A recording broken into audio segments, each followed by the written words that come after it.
Mission Control, this is Jova Hexion, captain of a SCWRM expedition to travel to different versions of Mars in film cinema. It has been years since we last tackled Red Planet, during which I was sick, but now I am much better rested and healed. No matter the adversities, no matter the challenges, no matter the subscriber count or view count, we will always be there to provide our fans with a loving and very in-depth commentary of each film to see if they deserve to be forgotten or if they deserve the remembrance they got. And God bless Red Planet for somehow managing to influence Metroid Dread. For context, audience, I made Dedge a bit educated on our previous Mars movie on that front, just so he could know also that. Right, yes. But today is a specimen, instead is the second that I decided to choose.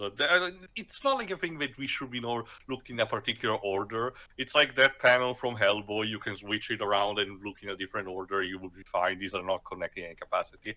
But we saw Red Planet from Warner Bros. So let's see Disney trying to do something about it. Specifically through their, if I recall correctly, their Buena Vista and Touchstone. No, sorry. Yeah, Buena Vista and Touchstone. Now, believe it or not, this is actually based off of the Disney ride of the same name. Now, you may this not... is something that I discovered only very recently, and Jova, you're the American and more expert in theme parks, so you probably know this better.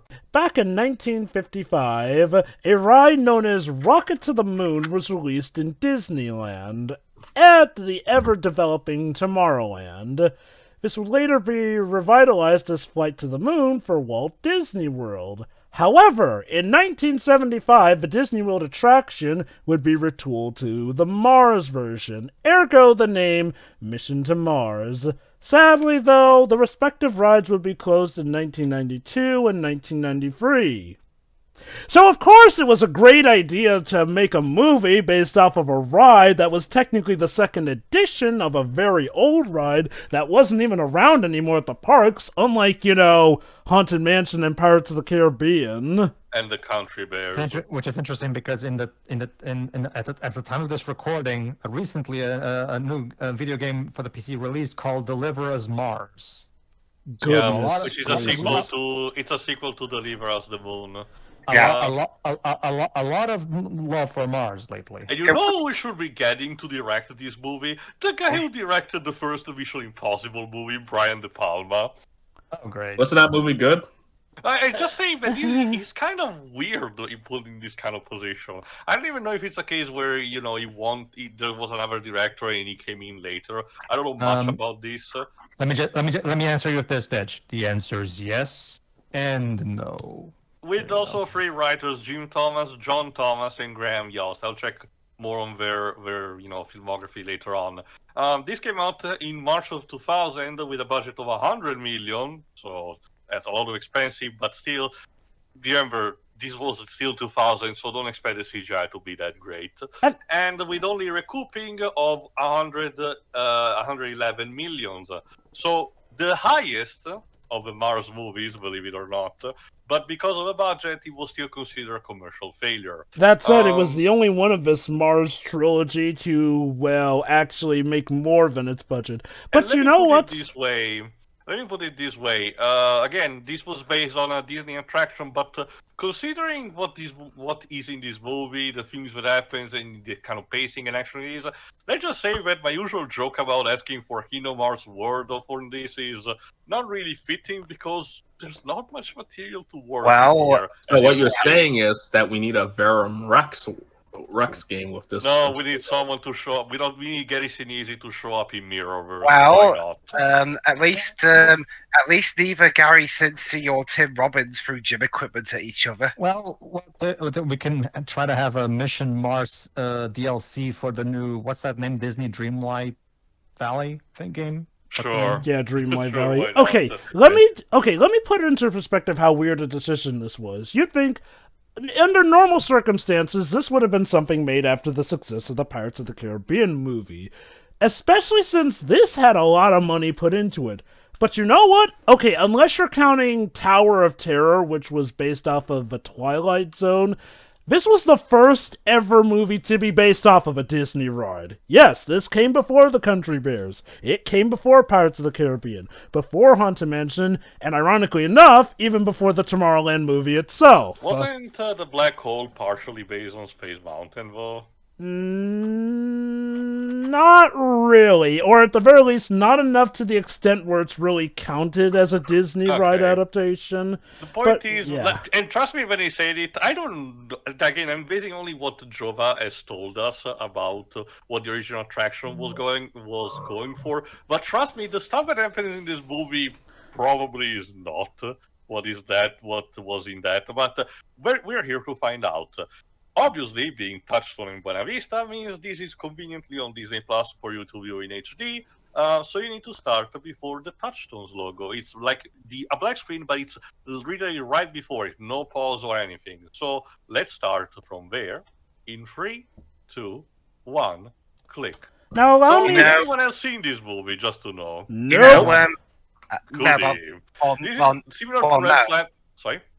Well, no, but I will say at this rate, we've done so many Mars movies, the M in our name might as well be changed. So when are Wait, we going? yeah. We really- oh, wait, our hold on. avatars will still be red. Hold on. So when are we going to do the Mars Needs Moms movie? We Yeah, did I that. was about to suggest that. You guys already commented on that, and I don't really want to touch that with a 10-foot pole. Well, Also, Tio. yes, Oh, Tio, I know what the next movie we're watching together.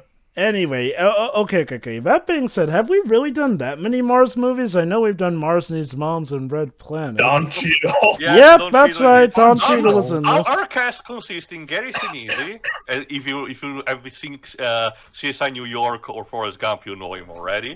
Don Well- Cheadle, Connie Nielsen, Jerry O'Connell, Kim Delaney, and Tim Robbins. Wait. So I none mean, is- you can still change, but this will probably still be a less embarrassing role for him than in Space Jam 2, at least. Wait. Connie Nielsen. Okay, Where have I okay. heard that name before? Tio, based off the 2 sci-fi movies we've watched, I'm going to guess that everyone except for the 2 love interests die.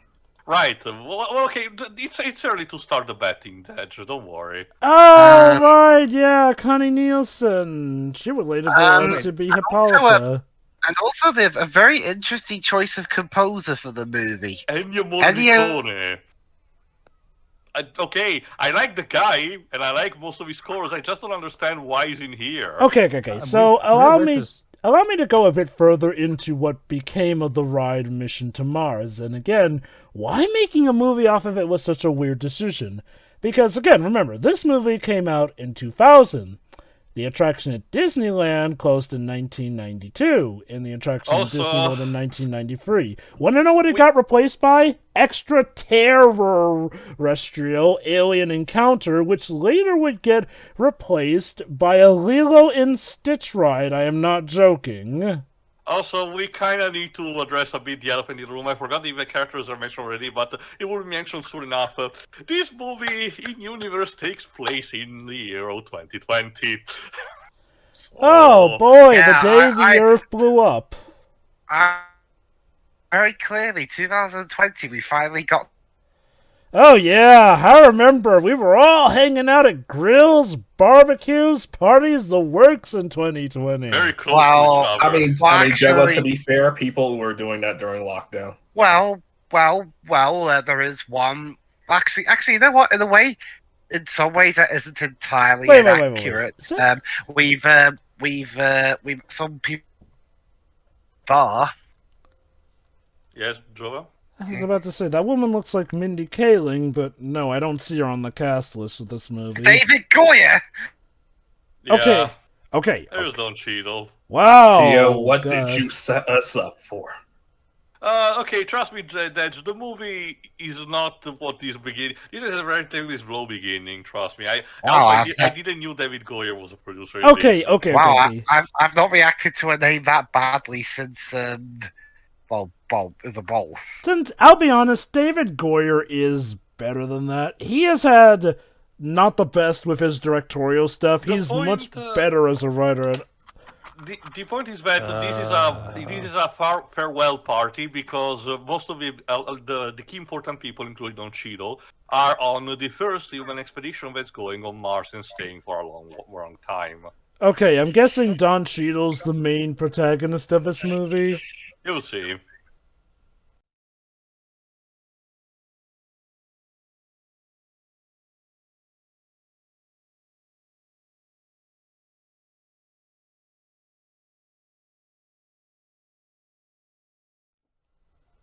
Oh.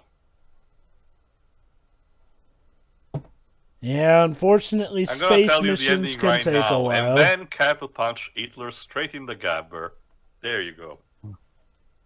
I mean, funny thing, he does look a bit like how an older version of Rhodey from the MCU could look. But he's supposed to be younger here, Jovai. This is the year 2000. I know, that's the ironic thing. Oh, so he has the Sakurai effect. He ages backwards. He's Benjamin Barton. It's like how some people joke that Elijah Wood ironically looks a bit older than he does as Frodo in the Good Son movie. Okay.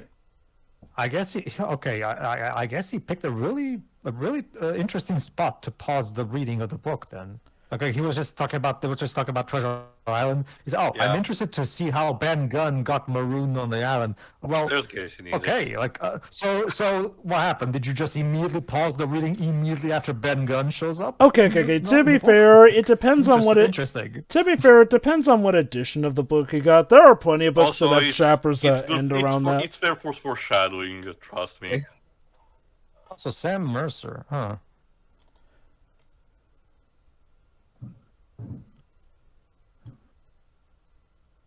Huh. Elise Also, Neal. I forgot. I actually forgot that this initial sequence is a continuous shot.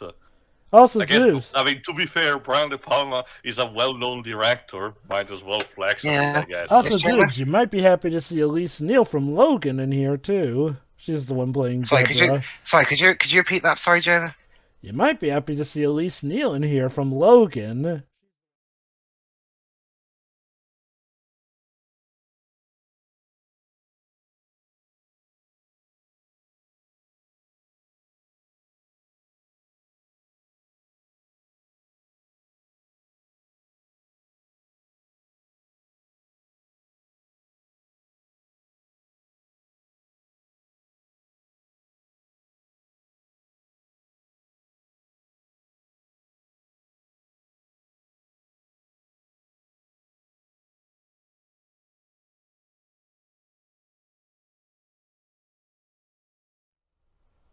So okay, I'm gonna take bets now. Which of these three will be the first to die?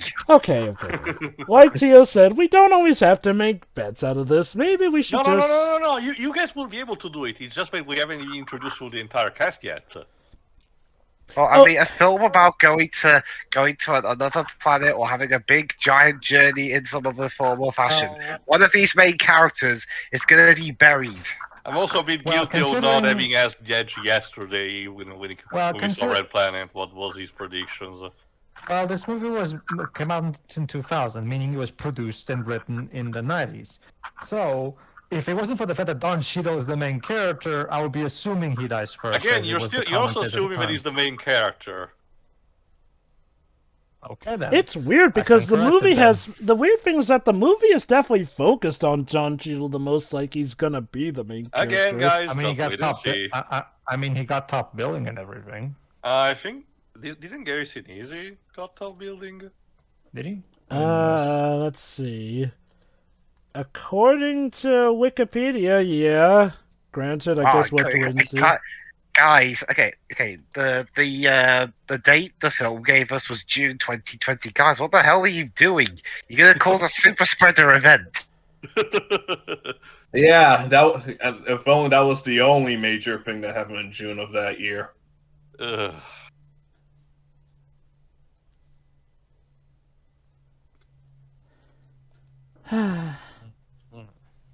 I don't Get the know, rest to guys. Mars. I'm thinking, for some reason, that guy in the red car is going to die first because he's the most experienced of them all. And in these kinds of movies, if it's not the boss first, it's the big commander guy. Those kind of had a point in reverse. So maybe we should watch. What's it called? God, I forgot. The original Total Recall. It's so Yeah. good. I was about to say, how Arnold did... Schwarzenegger movie? Yeah. Yes, how have we not commented on that one yet? I do suggest though that we do a duology commentary between that and the Colin Firth remake, because that one definitely needs to get the Deus Ex movie. Is that what we're calling it nowadays? The one where they don't Sure, even sure, go why to not? Mars. I don't mind. That's the one where they don't even go to Mars, is it?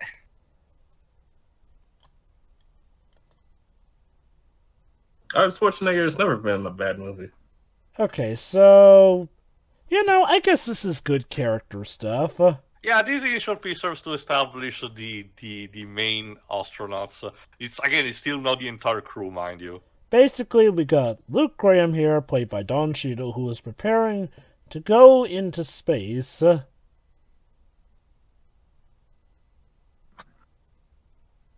They even had a rocket-shaped piñata. Goodness.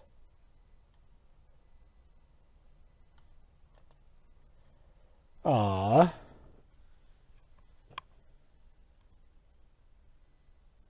Is he going to be the villain, though? Yeah, what was up with No. that look? Is he supposed to look sad or jealous? Yeah, sad. Remember, as we mentioned in the dialogue, if I recall correctly, his wife passed away. Right, he's a widower. Oh, because seriously, the way he looks is like, I'm going to be the villain because NASA let my wife. So thankfully, please, we're not doing that. Oh yeah, no. Thankfully, this is not Event Horizon. I have to warn you, boy, already. This movie takes a bizarre turn for the third act. All right, now Mars One. Also, the image and an astronaut saying, "Oh shit." Yeah, well, that's great. That's great. That's great stuff to see when you're about to go on a mission.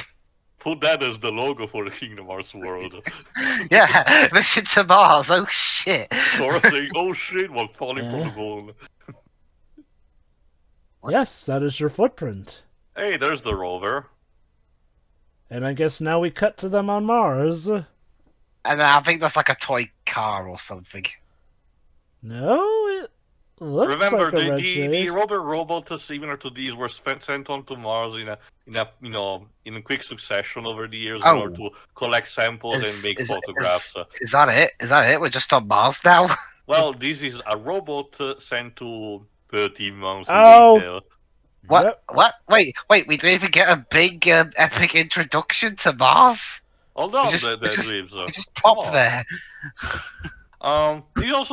These also, by the way, alright, this uses a bit of outdated information we knew about Mars, that back in the year 2000 would make sense to do using science fiction, but these days when we have a more clear view of the surface of Mars, it's Also- just Sidonia Mars, not to be confused with Sidonia Gallifrey. Also, with this shot, I think that poor robot is going to be kidnapped by Jawas. Let's see. Where was this movie shot? Or shot by Tusken Raiders. So it was shot primarily on location in Vancouver, British Columbia. There you go. Probably Dennis. because you're going to say on location on Mars. On the- Of You course just it's know a- Finally that the got moment there. the moment we are able to not even colonize Mars, but put a proper way of expedition, no one is gonna try to go there and actually film their own location.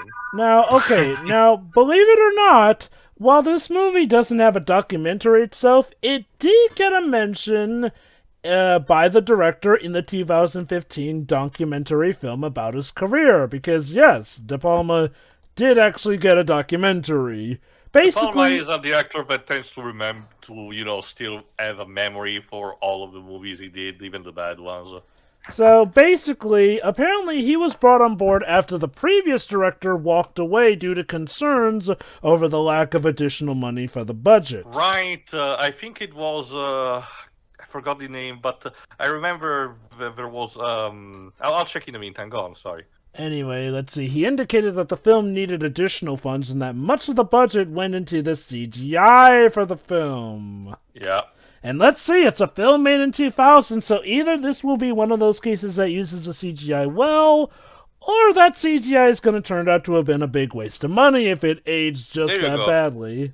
The original director was supposed to be Gore Verbinski. Again, Oh, oddball. again, funny, because he would later go on to make another Disney film based on a ride. Essentially, he dropped out of this and went to direct The Mexican and The Ring. Again. And also Pirates of the Caribbean. So, I'm gonna get the feeling that the biggest reason this movie failed and didn't spawn a sequel was because, well... Overinflated budget. Yep, it's kind of like with Sleeping Beauty. Now, remember, Sleeping Beauty was quite possibly, if I recall correctly, the second highest grossing movie the year it released, but it was still a bomb because it was just that expensive to make. So yeah, the rover, saw something on one of Mars that at the time was the most known kind of location, if I recall correctly, this particular mountain set. So the team that is actually there on Mars will actually go investigate, while the guys on the space station will monitor them. Now, from what I've been able to garner about the ride, it's a simple space simulator, essentially. You know, you're strapped in. Essentially, you got a movie playing on the bottom floor, which really does make it feel like you are indeed going to space and whatnot.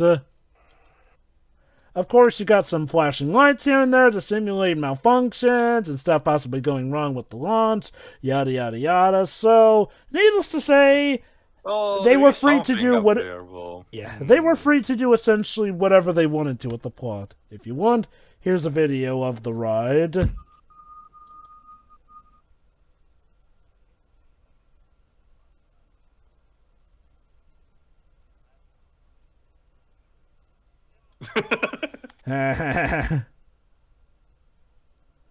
Well, it's good to see they've got the wit.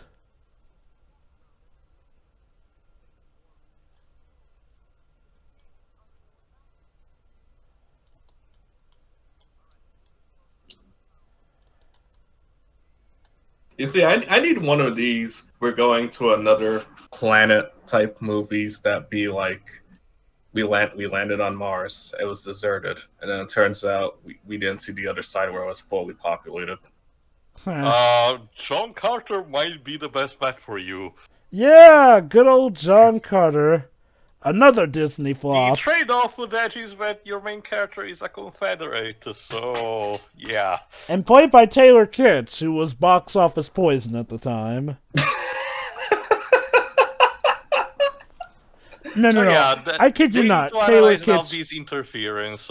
I kid you not, Deds. Taylor Kitsch could not get a break, especially around that time. It looks like something. So, what is it? Oh. Uh-oh.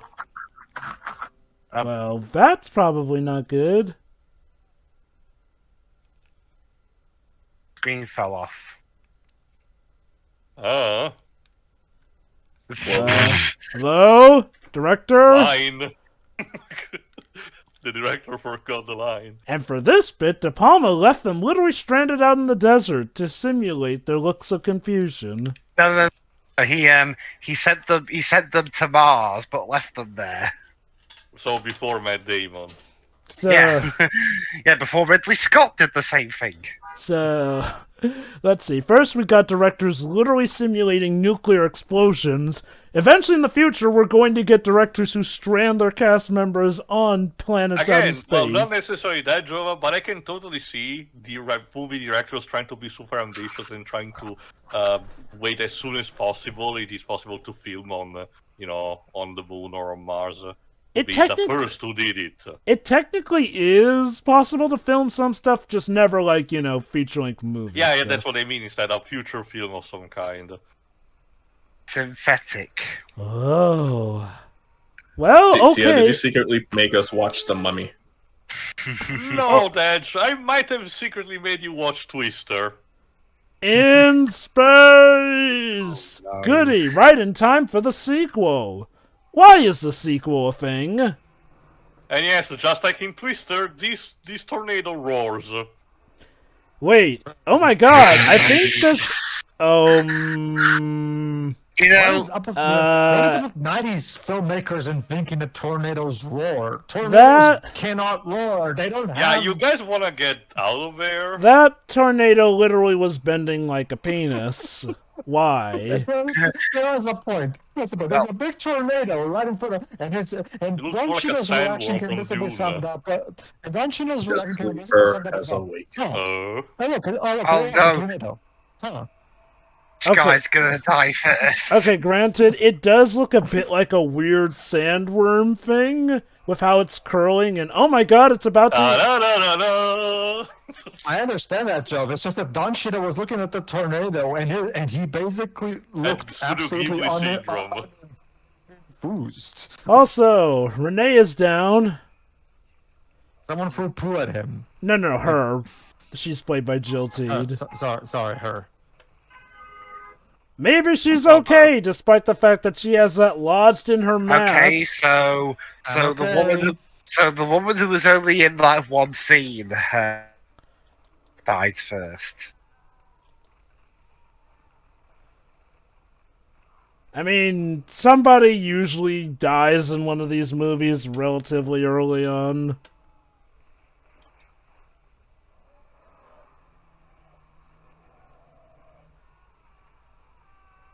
Oh! And there's another guy dead. See, Dwibs, it's all balanced. Brought to you by the Whoa! Okay, that was over the top. So, our villain... Jover, This is not your kids' Disney movie. To reveal a face. What? also, If you forgot, again, up until the early 2010, people believed there was a rock structure that people thought it looked like a face on Mars. Yeah. You know, then as such, all of science fiction wanted to speculate on what was its true nature. Also- As technology evolved, it was revealed that it doesn't even resemble actually a face.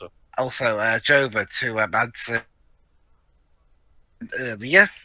Scarface. What about Scarface? The guy made Scarface, 1983, bear in mind. A film known for being over the top. Oh, don't get me wrong. There's nothing wrong with a film being over the top, but it's like... Again, you want to be careful not to get to the point of being goofy. Speaking of goofy, what are we doing with this Nicolas Cage look-alike here? So yeah, the gist is that for all intents and purposes, the crew on Mars is actually at least dispersed, if not potentially completely dead. But it's up to the people on the space station to understand that and potentially do something about it. And let me So guess, those Jim's are- gonna be part of the rescue mission. Well, if I recall correctly, all of these will be the rescue mission, so you can start placing your bets as soon as all of them shows up. Also, time and place, dudes. So, You're supposed to be working right now. so I'm guessing the idea is to see which of the Mars members survived, which I guess was probably why we gave that intro opening of Don Cheadle, to definitely help rise the sense of stakes, seeing as how he's got a family and everything to go back to.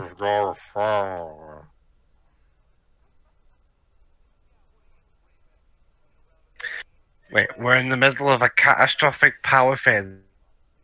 This. So I'm guessing the idea with setting this in the future is like, now we have a giant ship capable of Basically- having like a small army essentially go to space, as opposed to, the Basically, and usual be small able member to teams. start colonizing, or at least study more directly Mars.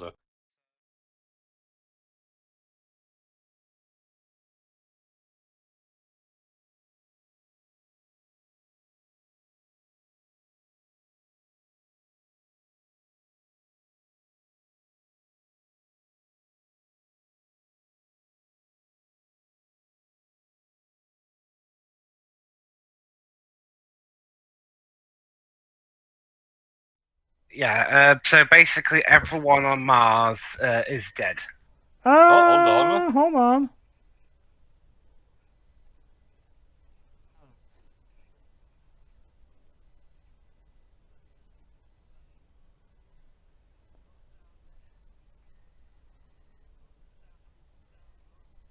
Oh boy, creepy repeating. And Don Cheadle's suit is stained by blood. You know, the way it keeps repeating makes it sound like they're doing a techno remix. It's the of what- mixtape. With They're all Yes, the techno remix. they're all dead. The weird evil penis tornado killed them all.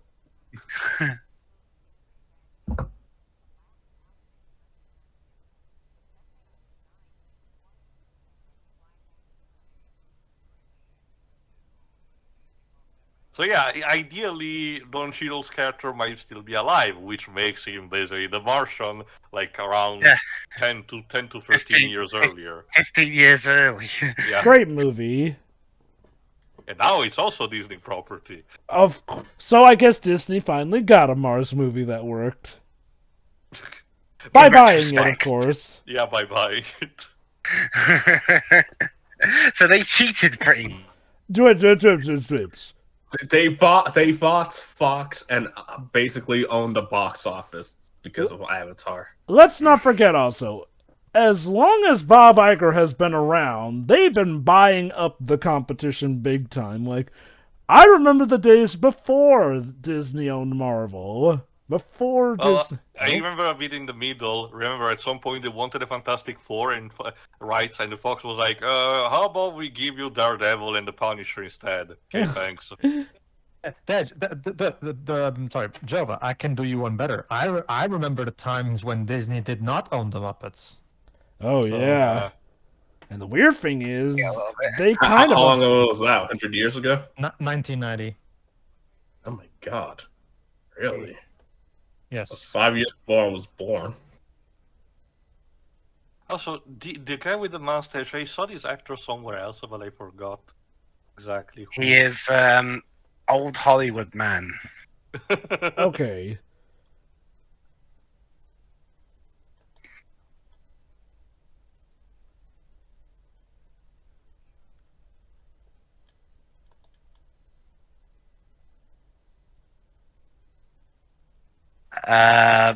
Okay. Line. I think Okay. you forgot the line. Okay. Why is it with these scenes where the guys try to convince somebody and they have a staring contest with them? Gotta need to showcase that they're serious, yo. Well, let's stare at them. It makes me not want to do it because I think you're creepy. There he is, Armin Müller-Stahl, German actor from 1930. Nowadays he's retired, but he's still alive. He was in the X-Files. Oh? Also, there you go, that's where I saw it, Angels and Demons, 2009. Oh, I've seen this story before. McConnell's a washed-up loser. Well, he still has some fight left in him. No! He's off the But mission! he's a loose cannon! His wife is dead! Can't you see? He can't think straight with his wife dead. Wow. So wait. A film about a loose cannon being portrayed as the big hero. Wow. The 80s. I guess it really took a while for some 80s tropes to die. Okay. To be fair, it's not so much that McConnell's a loose cannon. It's more that he's really been out of it ever since his wife died. I'm more questioning the fact that if the space station chief, was so against Gary Sinise getting back to the job despite him believing that the death of his wife conditioned him too much, then why didn't he oppose the NASA to make him come back there? I'm guessing he's more so just in charge of the mission, but the big higher up still, had him include McConnell because he's still a useful now we're asset, gonna just have not our on cover mission team. status. I've Mission been day to 173. I've been to one of the filming locations. Not while it was filming, obviously. You went to I've- Mars, Louis? I've been to the Canary Islands. Ah. Yeah, Boy, this doesn't really feel like an Ennio Morricone score. I get the It's feeling... a popular holiday resort. So I wonder how much NASA sponsored this movie. Look how quirky this guy is. It's making a DNA strands with M&M's. With CGI M&Ms. So does that mean To be fair, if I was does that mean they space- contain CGI toxic metal? to be fair, if I was in space, I'd probably do something like this with M&M's. Or like Homer Simpson, where he recreates the 2001: A Space Odyssey sequence by eating chips. He's not so much a... Gary, come on, man. I'm eating your DNA. Yummy. So let me guess, the guy on the right is going to be the quirky sidekick who sadly shows looks how like- serious this he plot looks is like when he Matt LeBlanc. dies. He does, Yeah, I so know. Surprisingly, he is not, and he's a bit more competent than his character in Lost in Space was. And the character he played in. Oh, look, a Wait, it's sword. the same guy from Lost in Space? No, No. it's No, not. I was You're just I was- comparing that. If you forgot that, Regiment LeBlanc was also in Friends. and Top Gear.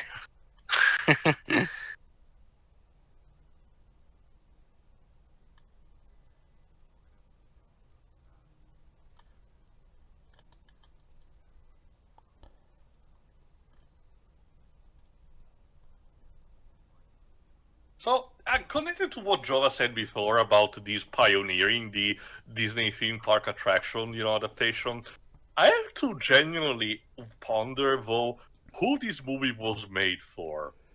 Because children, definitely not. This contains still adult themes, and the dialogue is a bit hard to digest for a younger audience. Teens would probably be bored out of their skull by this point. Sci-fi enthusiast, I guess. My but best guess was Can that I this make a would... speculation? Hold on, let me go first. My best guess is that this would have been marketed towards people who had fond childhood memories of the Mission to Also- Mars ride. yes, at yes, Disneyland. movie. I saw 2001: A Space Odyssey too. Yeah. I kind of wish I was watching that right now. I'm sorry, Pedro. I'm afraid I cannot Okay, let okay, you do okay. that. To be fair, the movie is not god-awful yet, although I will admit... It's taking its It's just sweetest boring. time. It definitely is from what I taking its time remember. with the pacing. Yeah, this yeah. movie for a movie that is supposedly just a stupid twister type movie, it sure lost to spin its wheels. Okay, to be Okay, fair, Also, And then, here I what was thought your Pedro suggestion? doesn't tell puns. I know what I said. Yeah, and I'm proud of you. okay, to give him credit, this shot and the effects are pretty neat. Yeah. Again, Brian De Wow, you're not Palma. even being subtle.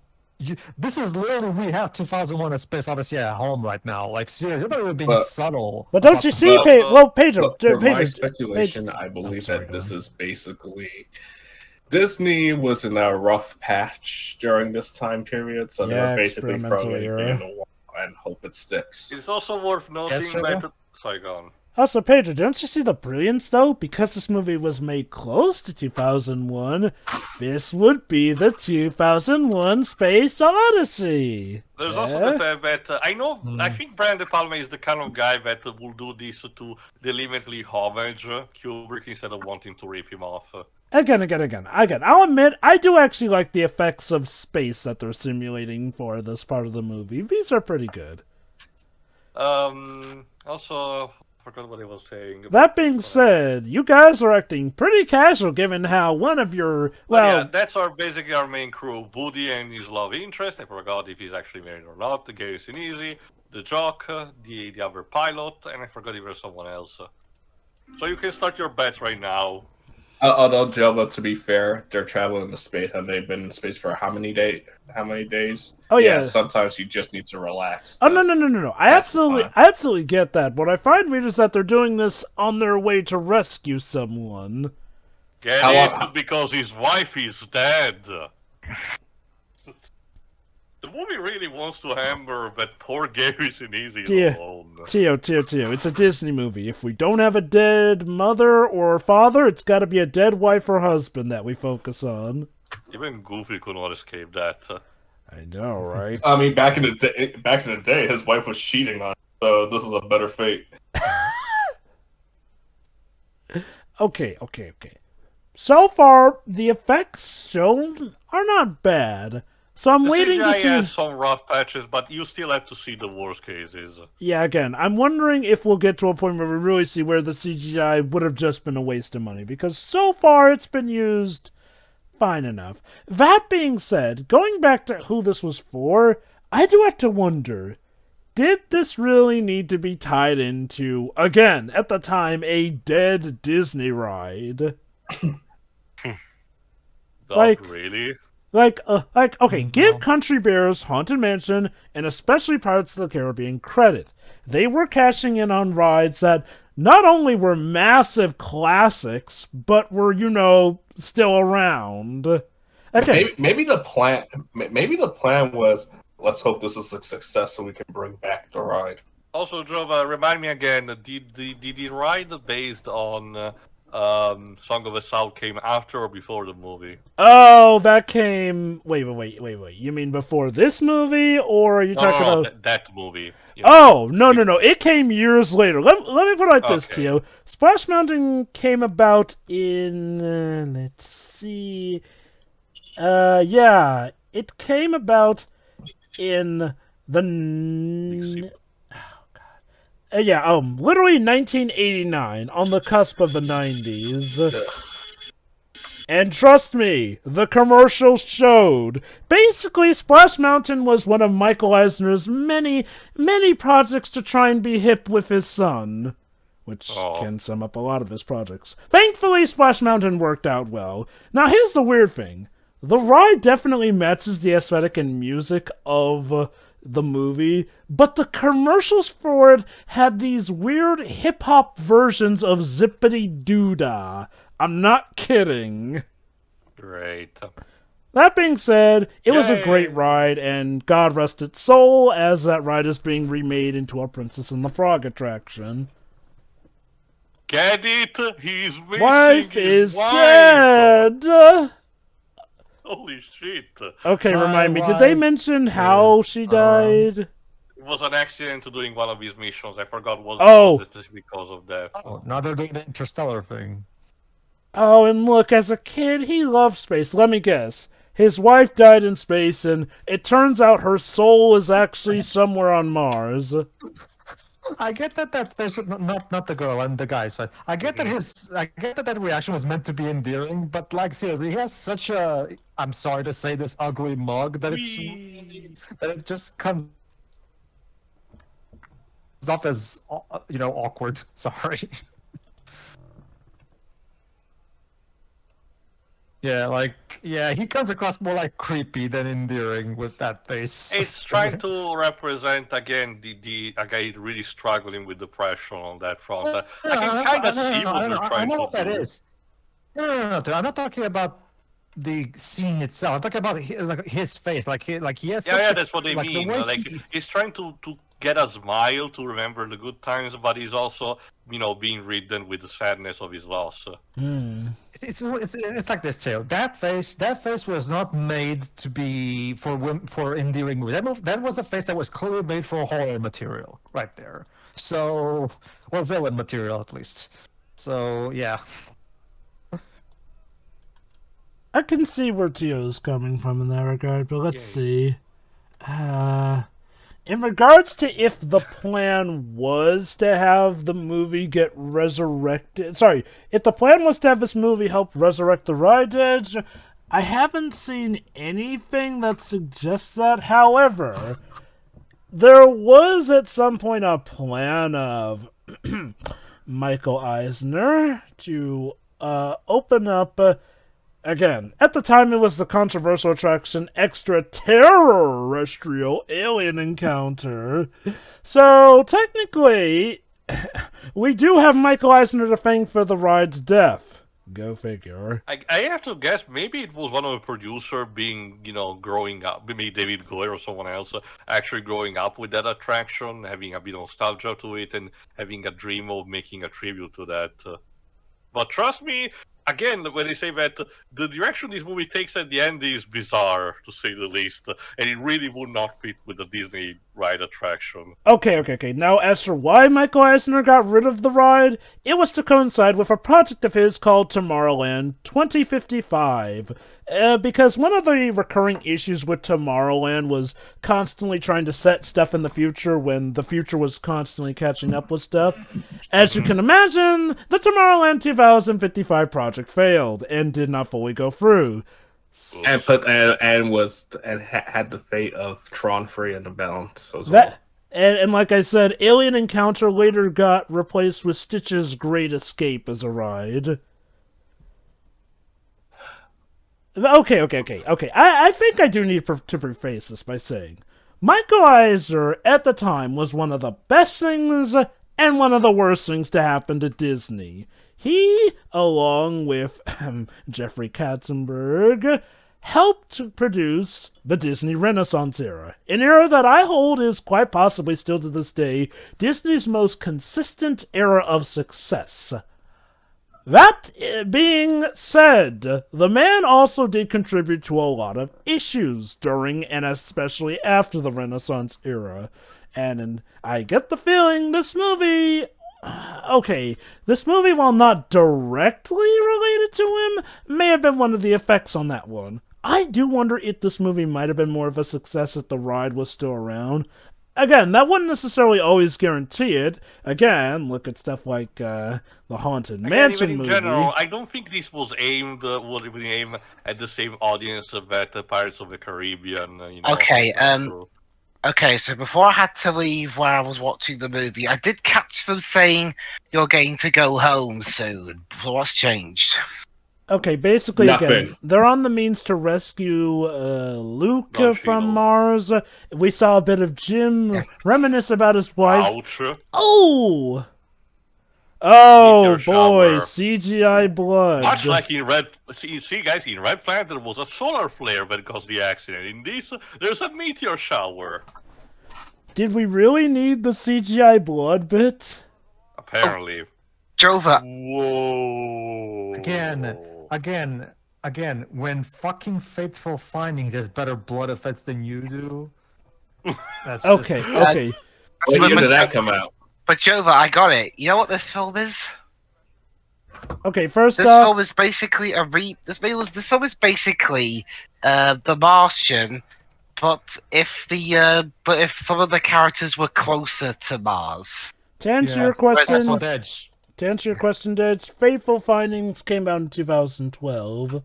And Neil Breen doesn't really have a budget That's the for his thing. movies. Yeah, it doesn't matter what year it came out, Edge. It's fucking Neil Breen. He makes movies with a budget of a banana. Okay. I'm gonna give him credit. By that point, CGI was to a point where even cheaper CGI would look better than this CGI, which was state-of-the-art at the time. What the? Oh, right. That's the thing, Jova. Let me put it this way: if the blood in the bathtub scene is CGI, then it's some of the best CGI blood. It's probably the best CGI blood I've ever seen. I'm pretty sure that's not CGI blood in that movie. So basically, now they need to find the other holes in order to repressurize the station. Let me guess, the thing that killed the members down there is attacking the ship. Okay, let me check who voices the computer because I know that is credited. The computer is voiced by Bill Timony. No idea who this Bill person is. Timony. I swear I've heard that name before. Let me check. Okay, was in one episode of Law and Order, in one of Malcolm in the Middle. Was in Mr. Robot. Okay, I'm calling he it. voiced in a bunch of anime. I'm calling it now. I'm calling it now. One half or both of the husband and wife duo are going to die because the movie is really emphasizing how much they're goo goo gaga in love with each other. Oh, he was in Digimon. Who he voiced? Lord Lord, Bakemon. Lord Bakemon from the look. But also he was additional voices in the main .hack games. And he was in the Record of Lodos War anime as a character named Pan.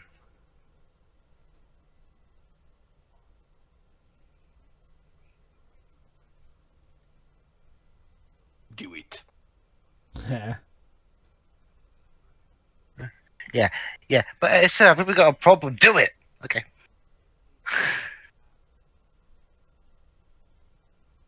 Okay, yeah. Also, again, this really is not feeling like an Ennio Morricone score. Maybe he Maybe wanted he to do wants to something get outside different. of his comfort zone. Yeah. This really probably felt like just a paycheck for him. I mean, I don't even want to say that it's I mean, bad. it's bad, but it's not really memorable. That's if you know anything about Ennio Morricone scores, they tend to be incredibly memorable for one reason or another. You know, the screaming in The Good, the Bad, and the Ugly, for example. Love that. Stuff like that. My guess is that what he's going for is more of an atmospheric tune, given how this movie seems to be going for definitely a lot more of a suspense. Now the CGI starts becoming Oh, bad. Ennio Morricone's score in Operation Kid Brother was better than this. Don't you mean OK Connery? Or Operation 0007, whatever they feel like calling it today. Was that stupid James Bond Jr. movie? Yes. Well, okay, it does kind of feel like... Because the character is a famous British spy's brother. Also, just for a bit of stupidity, Gary Sinise has to communicate to the computer without his helmet on, because otherwise the computer will not recognize his voice can. And I don't really understand why. Well, you see, it's the future. It's there just to put a meaningless conflict because the ship is depressurizing fast.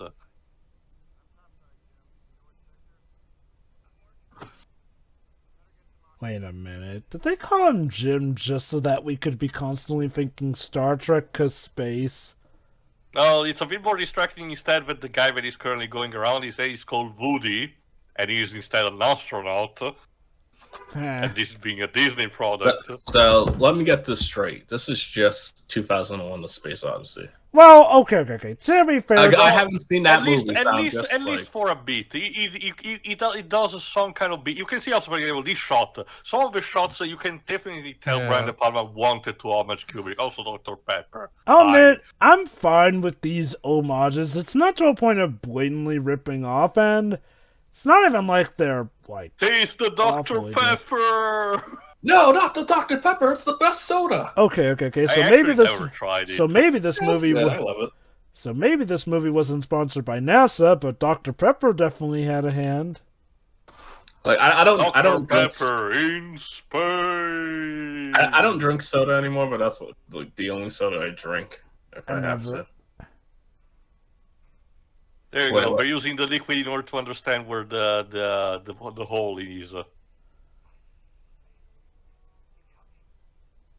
That's actually pretty clever.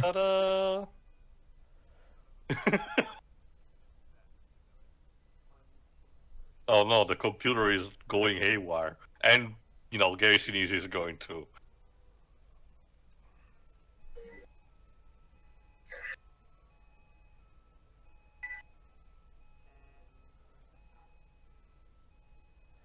Quick, do you have duct tape? I don't think air alone is gonna be sufficient, considering that the pressurization is also affecting his skin. Well, gotta help where she can. And at the very least, giving him some air will at least help his body in the inside. There we go. There we go.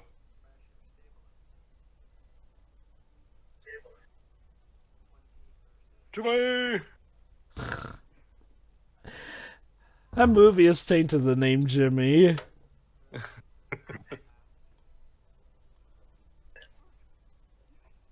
Without any casualties. He's about to die right now. Funny. Yeah, I might as well just to be sure.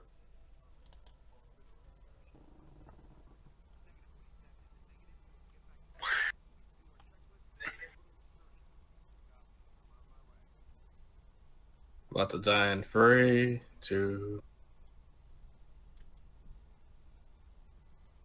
Well, guess not. Okay. Uh-oh. There are more scratches. Yeah. That we did not notice. Which makes me wonder, why did the computer register it as... Because they did not really compromise the pressurization, but some of them were towards the fuel sources. Since this film's taking a lot from 2001, is it going to turn out that the computer is against them? That would come literally the heck out of nowhere. Unless it turns out that it was Red Planet, the one where the AI that looked like HAL turned over. See, what happened was they were making a movie, and then suddenly the HAL was like, "I'm sorry, Brian. I'm afraid I can't let you do." You see, that's the genius part. If we combine this movie with Red Planet, we get a complete, shot out towards 2001. So this is where a lot of the Also, you say CGI that budget as went there's a- into, showing liquids in space. Yeah, what Jova said. Like seriously, you say that about Red Planet as we're watching it throw out blue splooge, like. Okay. If I can give this something over... And unfortunately, remember, that's a liquid nitrogen as a fuel source. And Oh, you're about to die. And if it gets, and you notice that it's about to get into the trajectory of the exhaustion port.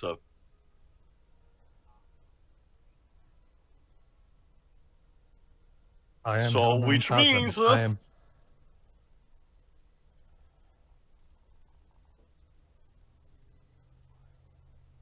Did someone order some irony? Oh! My name is Hal 9000. I am Sal 3000's grandfather. Those knows what I'm doing. Yeah.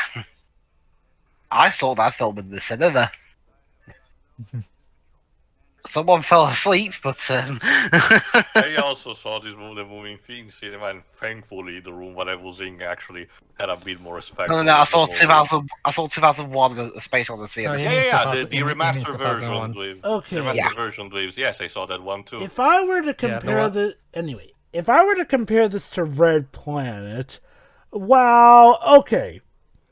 This definitely has probably the better cast of characters so far that, actually It's also I could taking maybe its care time, about. Joe. If you forgot, Red Planet goes way too fast.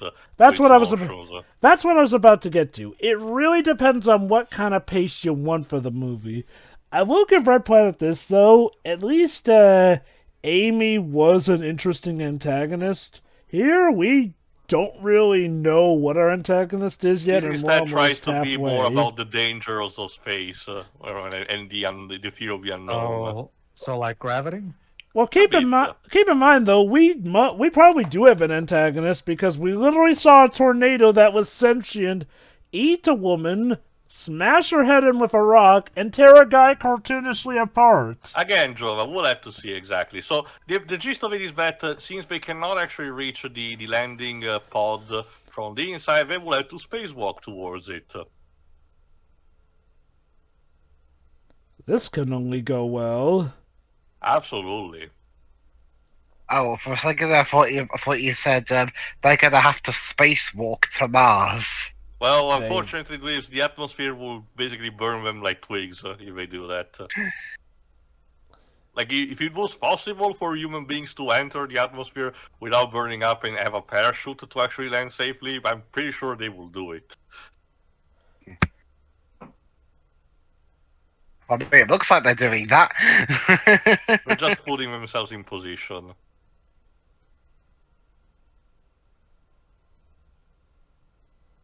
This music bit sounds a bit like the Hunter theme from Bambi. Oh, well, no, it's reminding me a bit more of Stravinsky's score for The Rite of Spring. Who did the score for Bambi? Let me check. The same guys who did the Pinocchio and Snow White. Like basically at the time, Walt had his own group of composers. Lee Churchill was and Lee Edward H. Plum.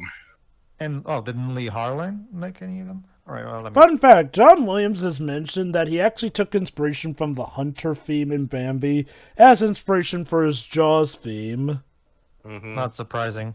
Wait, no. Basically, they're actually waiting, there you go, for that, a satellite that can use to land.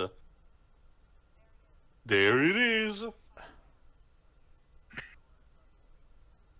This is gonna be like Dr. Strangelove, except instead of riding a bomb down, they're gonna ride a satellite down.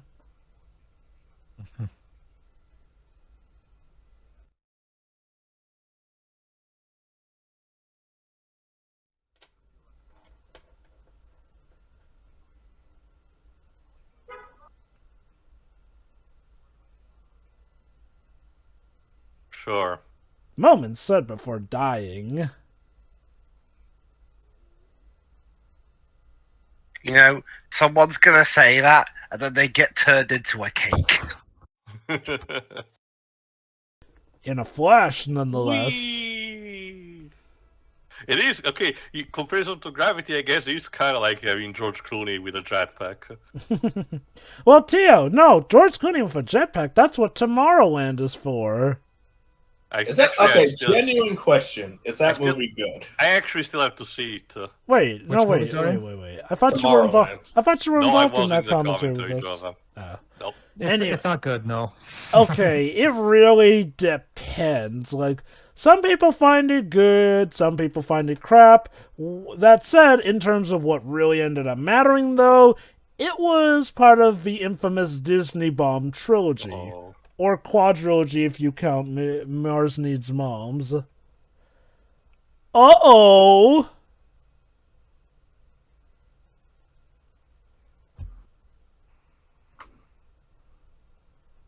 Maybe he'll make it.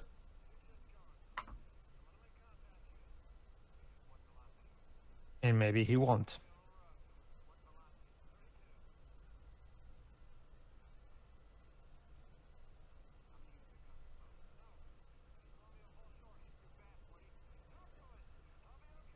Wee. Ow. Are you sure about that? Like, Bye. I'll be okay, he said. I'll be back in a flash, he said. Well, you lost your husband. I lost my wife. Oh, know, God. You would think they would do that, Dej, but I can assure you already from the get-go, no, we're not doing that. this is starting to go about as wrong as the space mission in Beavis and Butthead to the universe. Time to wrap up. Maybe they'll be able to save him.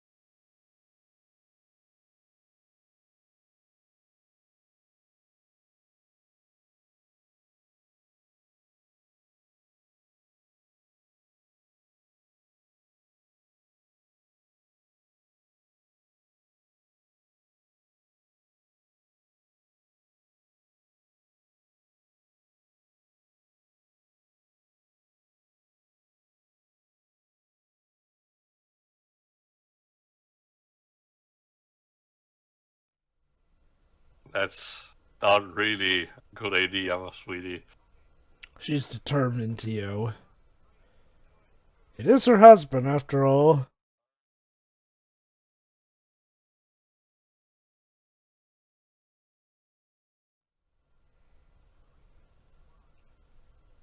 Hang on, like he failed to do earlier. You're just mocking him at this point. Come on. Hey, Jim, we're just hanging around. With a family. Boo.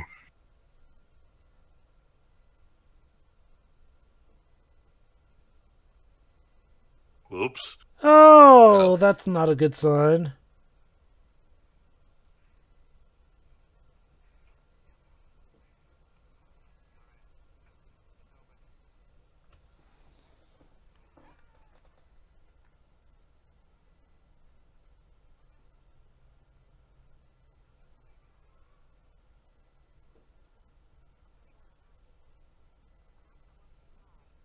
Because we're gonna die together.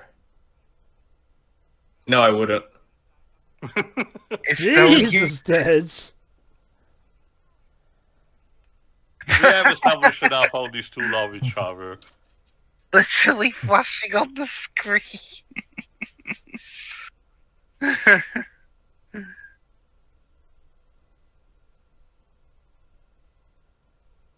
Point of no return.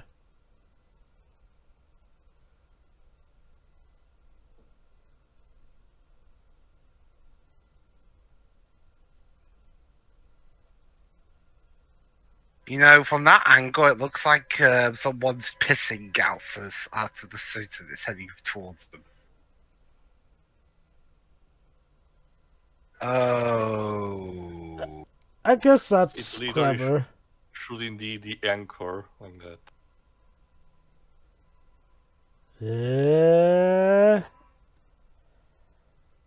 Not gonna make it. Nope. Oh, wow. Well, I guess to Disney's credit, they didn't go for the uberly sappy moment where, oh, he miraculously survives. Okay. Although, to give her credit, props for trying.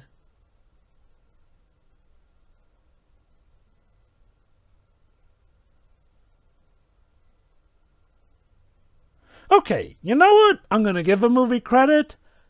This scene is well done overall. The suspense on... You haven't seen actually how it ends. So, Well, okay, so far. Like, you know, in order to actually avoid their wife committing, our foolish act, Woody's gonna take some drastic measure. Dad, have you seen the Magic School Bus? Yeah. Oh my god, he's really going to... Are we gonna see his head explode? No, we're gonna see his head turn to ice, like in the Magic School Bus. Uh-huh. He did that. Wow. I don't... Okay. Why, Woody? I can't believe you committed suicide. Okay. Was that... How's that gonna stop her from doing the thing? Is he just gonna try and go back and claim the body? Well, to be fair, I think at this point, even she would have a sense that trying to just get a dead body and risking that much wouldn't be worth it. Okay, and the music's even having it be like a triumphant moment to show that he did it for the greater good. Okay, Good. I'm not sure. Okay, it's good. Okay, yeah, now I'm not sure how to feel about this scene. On the one hand, possible good suspenseful scene to show that, yes, there are stakes and people can die, or a scene that kind of comes off as pointless. You make the call. No. No, you will die. Yeah, it's a good job we are playing the no drinking game. But yeah, no, seriously, like, how do you guys feel about this scene? I'm not sure how to feel about I'm it. fine with that. Again, it's good. It's also good subversion, and again, you can tell that this movie tries to be, oh, this is not your average Disney movie because people die in these horrific ways. You know, honestly, yeah. now that you The mention actors- it... Oh, go on. The actors are trying their hardest, but the main issue is I can tell that there's a bit This is more. your typical... it's Go on. no character in this movie is really all that interesting. You can tell that there's more dignity than what Red Planet was going for. Red Planet was a bit more chaotic when it comes to its Well, casting and I mean- everything. And yes, I know about the animosity on the set.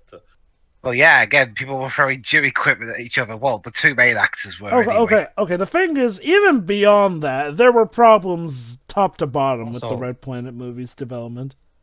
Hey, look, I'm playing the Wii U gamepad. Here, see what you think. Well, That's 2020. to call the Pikmins. No, this is a typical 90s disaster movie. Like, it's like Oh, Twists God. or... Like, it's one of those movies where the entire appeal is to see, oh, look at how these people are now being thrown together against this horrible natural disaster / danger, whatever thing. Also, And yes, the we prob- saw the landing happened off screen, which is instead a point towards Red Planet. We actually bother to show the landing. I also noticed Although- that scene with Ray going, no one else could have pulled it off but Jim. So I guess this is showing that he has resurging faith in Jim to show that Jim still got Yeah. it in him.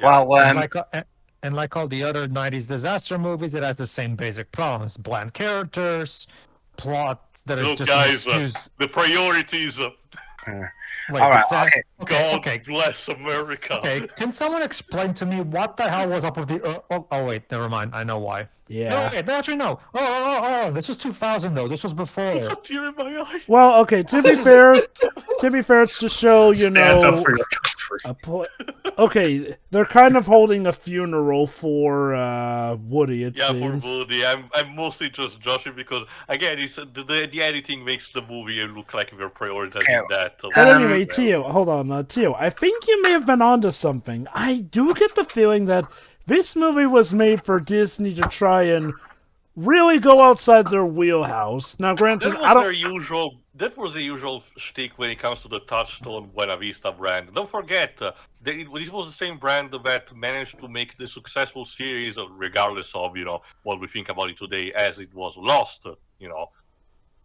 Yeah. People tend to forget that Lost is a Disney series through and through. The thing is, though, okay, here's the weird thing, though. So, even if this wasn't always associated with Disney, the thing that really boggles my mind is Disney. You're going with a studio that you use when you don't want people to recognize your name.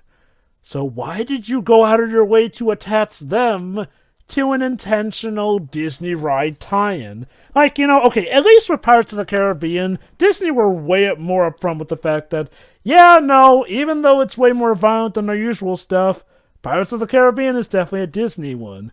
This feels like them trying to hide it's a Disney film, but again, it's literally based off of a Disney ride. Granted, like I've mentioned, maybe not the best known Disney ride, but I'm willing to bet that a sizable portion of people would know it, and I'm still convinced that they were definitely planning to tie this into the ride. Because... So about this film's troubled production, it was nowhere near as troubled as Red Planet, but it still had its own issues. I think we mentioned earlier, Brian De Palma got brought on because Gore Verbinski felt that the budget wasn't big enough, and De Palma even said the same thing, and that much of the budget went into this film's splendid CGI. The thing is, we haven't really seen that much CGI, which means that either costs... When De Palma came on, they'd already written the script and they'd already cast the movie. And De Palma hadn't really directed science fiction. And in fact, he was so disillusioned with the Hollywood system, he left for France and made a film called Femme Fatale. Huh. So this movie kind of broke him in a sense. It's weird because you can tell still that he put some dedication into it. Yeah. Unless it was Gore Verbinski, a mix between his shtick and Gore Verbinski's. I still like the final product in the way it's directed. I can tell that. Okay, let me put it like this. It's definitely one of Disney's lesser stuff, but okay, aside from a few... grew up a greenhouse. Again, just like The Martian. Okay, I'll say this. I'm not seeing the epic badness with this movie yet. We've had a few hokey scenes, but nothing that has made this, say, on the level of John Carter levels of bad. Like I said, of the Mars Trinity, this is probably the best one of the bunch, and it shows because it's the one that also grows the most. Now, how much of that had to do with the Disney factor is up for debate, but yeah, no. Question, actually. Yes? How many of you guys saw the film we did before this one and after Mission Impossible 1, Snake Eyes? No, I haven't seen it. Wait. The G.I. Joe spin-off movie? No. It's a film called Snake Eyes. It's a mystery suspense thriller film, and it stars Nicolas Cage. I have surprisingly not heard of that one. And that film also has Gary Sinise. What the heck? Don't cheat us, jump scare.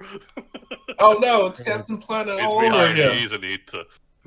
Why would he jump scare him, though? Shouldn't he be glad he's here?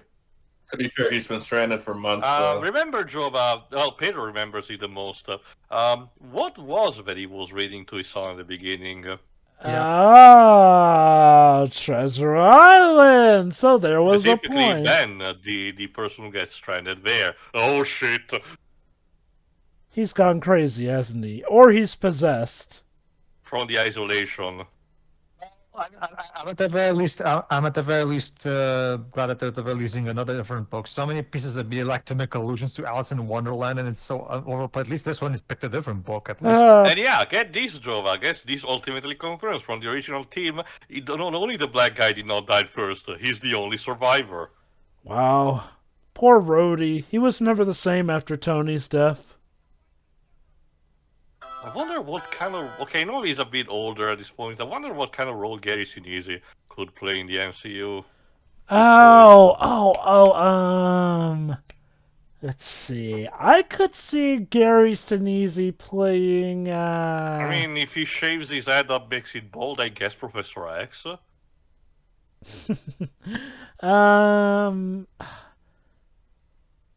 So is this an alternate ending to Captain America: Civil War, where his recovery somehow makes him lose his mind? No, this is an alternate universe where Thanos snapped actually all of the heroes. We were including that 50%, and only Rhodey survived. Wait, Okay, does Rhodey have an army buddy? I forgot. Yes, anyway, no. I could see him playing Rick Jones. Sure.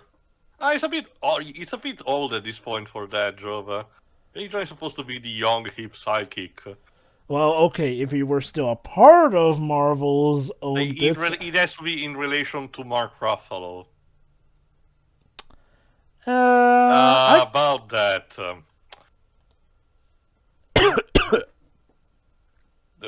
Woody went to infinity and beyond. Yeah, let's go with that.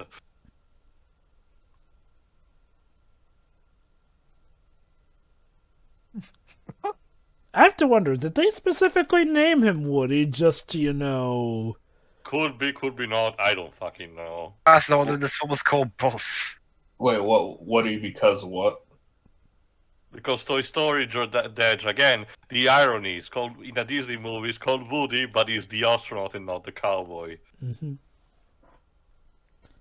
Oh god! Oh man! Oh man! Yeah, well, let's sign up for this. Oh god, Cheeto, do we want to maybe do another take there? Oh, okay, let's run with that. Joe, Yes, Ribs? it's a line like that. How the hell can no actor can stand a chance delivering that line well, much less Don Cheadle. So yeah, there you go. Again, Don Cheadle managed to be again like the Martian 15 years earlier, exactly like that. Yeah. And Oxygen on Mars. Well, at least for the greenhouse. yeah. It's like the trade-off he has to be isolated, but at least he can survive. Well, Glasgow can always get Michael Sheen, maybe. I mean, he delivered that line perfectly. I don't even think even he can. And that man can play a very convincing version of a popular game show host around here. That's a challenge. The big question is, why did the tornado originated from the face? Why did it kill everyone instead Don Cheadle got spared? Maybe it was the spirits of the... The next movie is called Ghosts of Mars. I mean, again, something had to be controlling that thing because it was certainly acting sentient, especially if how it bent down and literally looked at them before eating it. Like, you know what's funny? This movie kind of goes even more over the top with tornadoes than Jan de Bond's Twister did. Like, at least with Twister, it was just a tornado. Here, no, the tornado literally was acting like a sandworm to eat them. Though I swear to God, Jan de Bont never really was the same after Vor's production. He got bit in the head by a lion. The question is, how do we get home? Well, I believe we have a special pod for that. We need to contact the mother base of the station. Great. Again, quirky sidekick guy. I'm guessing he's going to die to show how serious the plot is, yo. Yeah, you still guys haven't told me about your bets, so... Well, hey, I was right about one of the couple dying, at least. Everyone dies except for the main guy, thus rendering this mission pointless. Well, who's the main guy? The wifins, man. You mean Jim? Gary's easy. What about you, Dweebs? What do you think? I guess you can tell me later. Pedro. Honestly, it can go either way. Like, if Don is still alive, then he's probably gonna survive the whole movie at this point. Again, it would be very weird to kill the guy that we literally came all this way to rescue.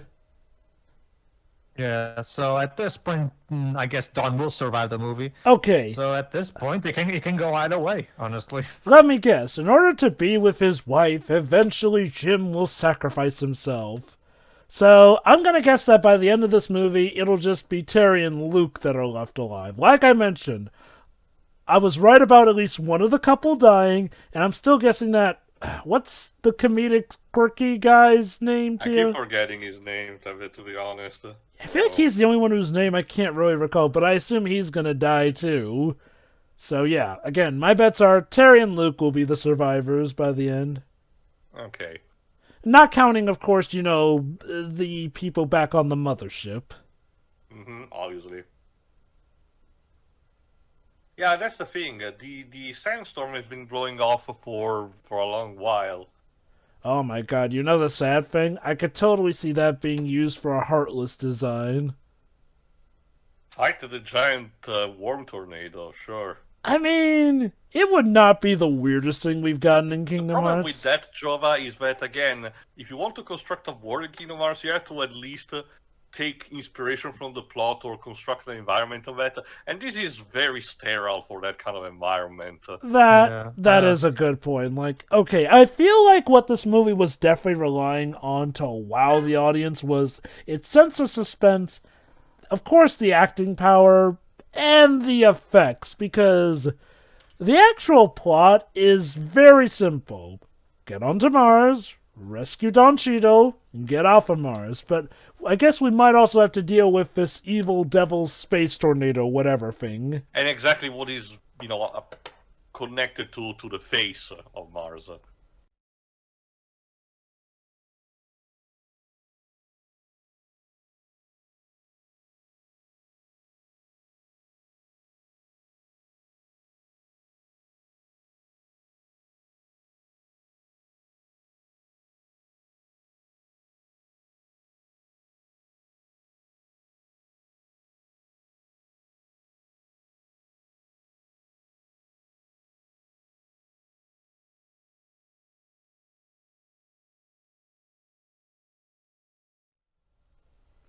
Oh, don't tell me. The face looks now like he, that of now he Jim's looks like- wife. Well, speaking of Jova, faces, no. the guy in the front now he looks like Brandon Fraser. I mean, Is he? I mean- bet you haven't seen Forrest Gump nor CSI New York, haven't you, Dweebs? okay, I have not. be honest, Theo. Would you put it past this movie to have a twist be that, oh, his wife's soul is in the face and it was her way this of is calling not on to the him? level of Event Horizon. Okay, fair enough.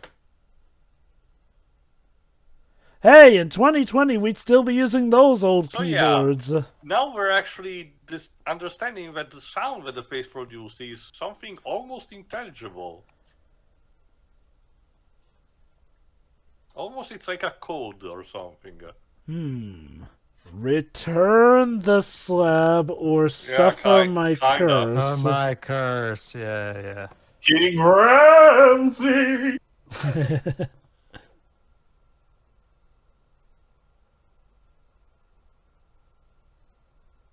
I have a friend that's terrified of that image. It terrified us all as kids. I actually Never. missed that episode. Which I couldn't actually catch it when I was a child. Honestly, if you ask me, nothing in the actual mainline Courage of the Cowardly Dog was ever as scary as the original pilot. Because the original pilot that was one with the made chicken? for Hey, look at that! No, It the resembles original one. DNA strand. See, Jova, I don't know if you're familiar with it, but you know the episode "The Return of the Chicken from Outer Space." Yes. That's a direct reference to the original pilot, which is just called "The Coming of the Chicken from Outer Space." Yes, the yes, original yes, pilot. yes. Yeah, because the original pilot literally has used to slowly turning to it kind of has what is basically hard body horror. So You know? yeah, Yes, that was the so- pilot I was talking about. But yes, Theo? so yeah, it seems that the code resembles the one of the DNA, but that cannot be because it's something emitted by the stone structure, and which is clearly has been there for a very long time on this desert planet. Boy, Ego must have really gotten busy impregnating planets, too. Jesus. Again, I would not put it past the man. Yeah, so the movie just went there. I I was just hoping you could avoid presumptuous dialogue like Red Pant, but nope! There we are. Really? Jack the Ripper. Movie. Okay, again. Also, no idea Wait, why the oh. Fade to Black. So, yeah, no, I do have a bad feeling that this movie is going to keep us in the dark, but then at the last minute, plunge a bunch of exposition on us that's going to needlessly complicate the whole thing at the Also, last there you minute. go. Don Cheadle even managed to get a shave. Hey, gotta make him recognizable. I was fine with the beard. For Me him. too. Hey, look, now he looks like how he does more so in current stuff. Although, admittedly with more hair, but I digress. Yeah, well, I have to agree with Pedro. Watching Space Jam: A New Legacy showcase how much he has aged. Well, Not this by movie much, was though. like. Yeah. I guess. Yeah, it could have been worse. Yeah. Oh, trust Like, me. Remember, black don't crack. I guess. Yeah. Yeah. Well, I guess Samuel L. Jackson actually aged a bit worse than him. I will argue. Again, trust me. Like Dad said, black don't crack. Aged gracefully. Yes, more. The more M&Ms! M&Ms. What do they mean? Well, that's the thing. Well, I can actually see what Joe means because like Morgan Freeman. Yes, we needed we needed a flashback to that scene we had like 30 minutes ago. Like Again, just like in Red Planet. Oh my this God. movie thinks its audience is too lazy to remember some things that happen like that. It had a point, apparently. Yes, Pedro, though, back to what you're saying about Morgan Freeman? Yeah. Yeah, because I don't know what Morgan Freeman drank, but he still looks the exact same like he looked 20 years ago. I know, right? Also, Like- yes, the Gary Sinise's theory is that the code is actually asking a sort of test, and it needs an answer that completes the test. And the reason why the tornado got activated was because accidentally the team that went there gave him a wrong answer using their equipment. So, the tornado was like a sentient being sent to deal with people who answer a sort poorly. of a security system. So basically, they chose poorly. Accidentally, but yes.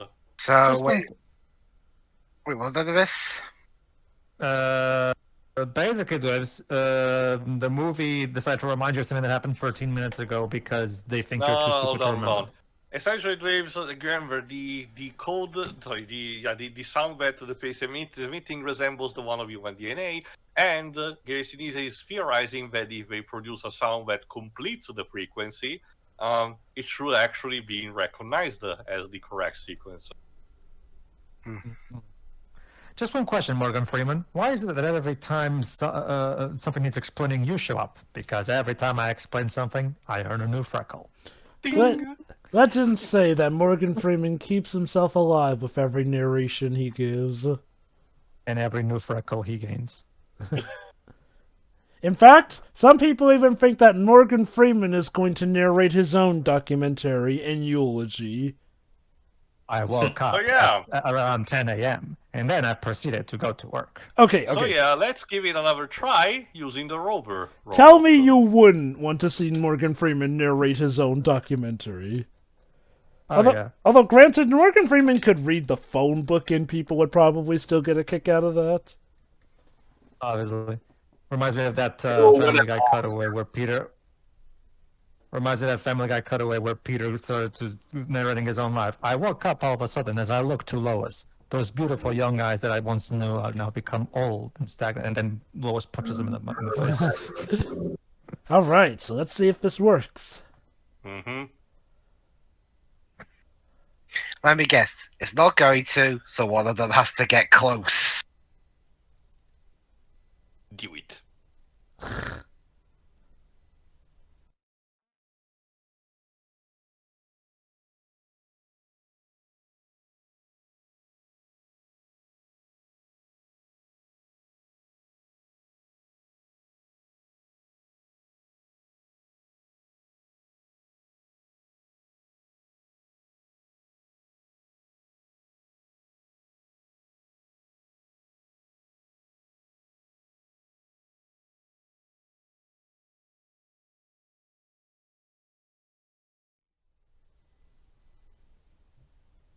right?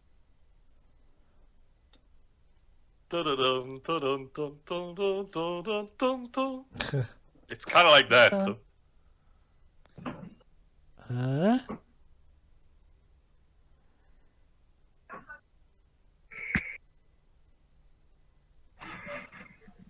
Let me guess. The twist is that inside that face are Martians.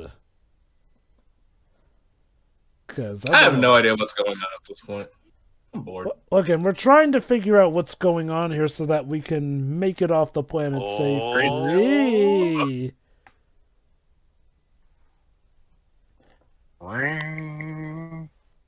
Oh, it's too bright. Ah, don't flash me! I guess we can assume that means it's working.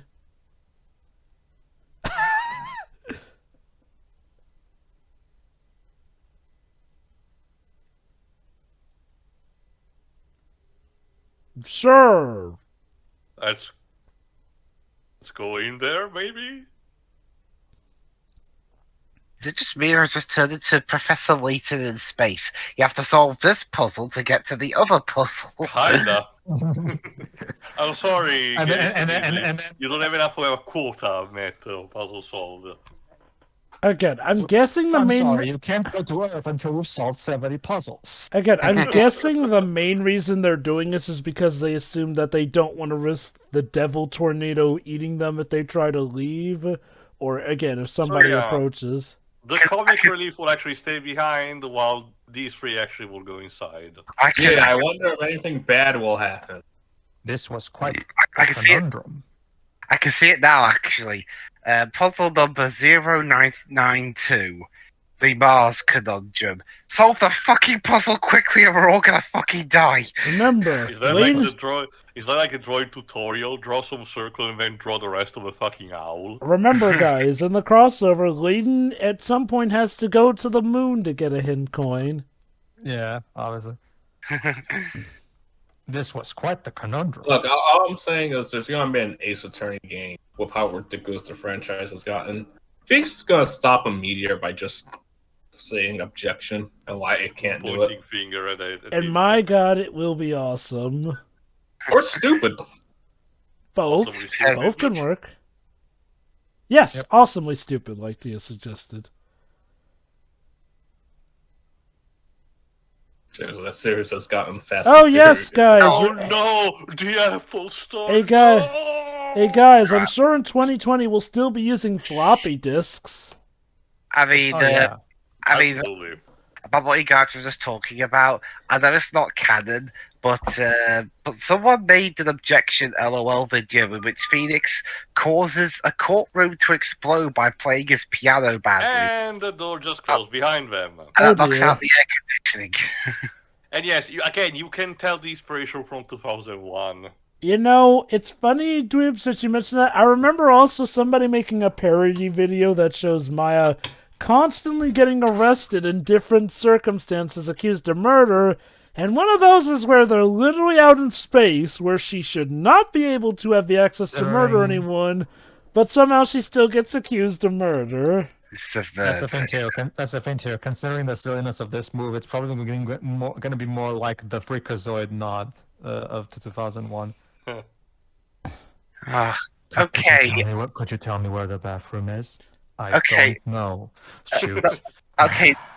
Not for nothing, Mhm. but if there is one similarity this film shares with 2001, in my opinion, is feeling the film's length. You know, I was gonna say that. I was gonna say like the biggest criticism I had is that half the movie it feels like nothing's happening, while the other half is when the plot takes place. Like I said, I'm wondering if this movie is just building up to a giant big exposition dump, because... Mind you, that's not really much of a compliment to this movie, to be fair, because at least 2001 had pretty visuals. This has I'm guessing for and, the... and a great selection of classical music tracks. I'm guessing this Is movie... the plot? Is the plot what's gonna be? They meet themselves from the future. That would be silly. So yeah, it's possible. So it turns into Doctor Who. Remember Or this, Lost in Space. Remember this, the track that is nowadays commonly referred to as the 2001 theme, that's actually not, that's just, that track existed way long before the movie was a thing. It's just that track is now so inherently associated with, yeah, that track is now so closely associated yes, these characters decide to remove their helmets inside just because we believe it's breathable, not counting the potential microbes inside it. They died. Now Okay. you get Martian STDs. I know what the track is named. It was just that I used to say that term because when I say the name, people usually are like, "What?" And I'm like, "The 2001 theme." Ah. Oh, so it's like Ric Flair's theme, where I it's was going to not. say it's called the Ric Flair theme. Yeah. Oh. Well, Oh.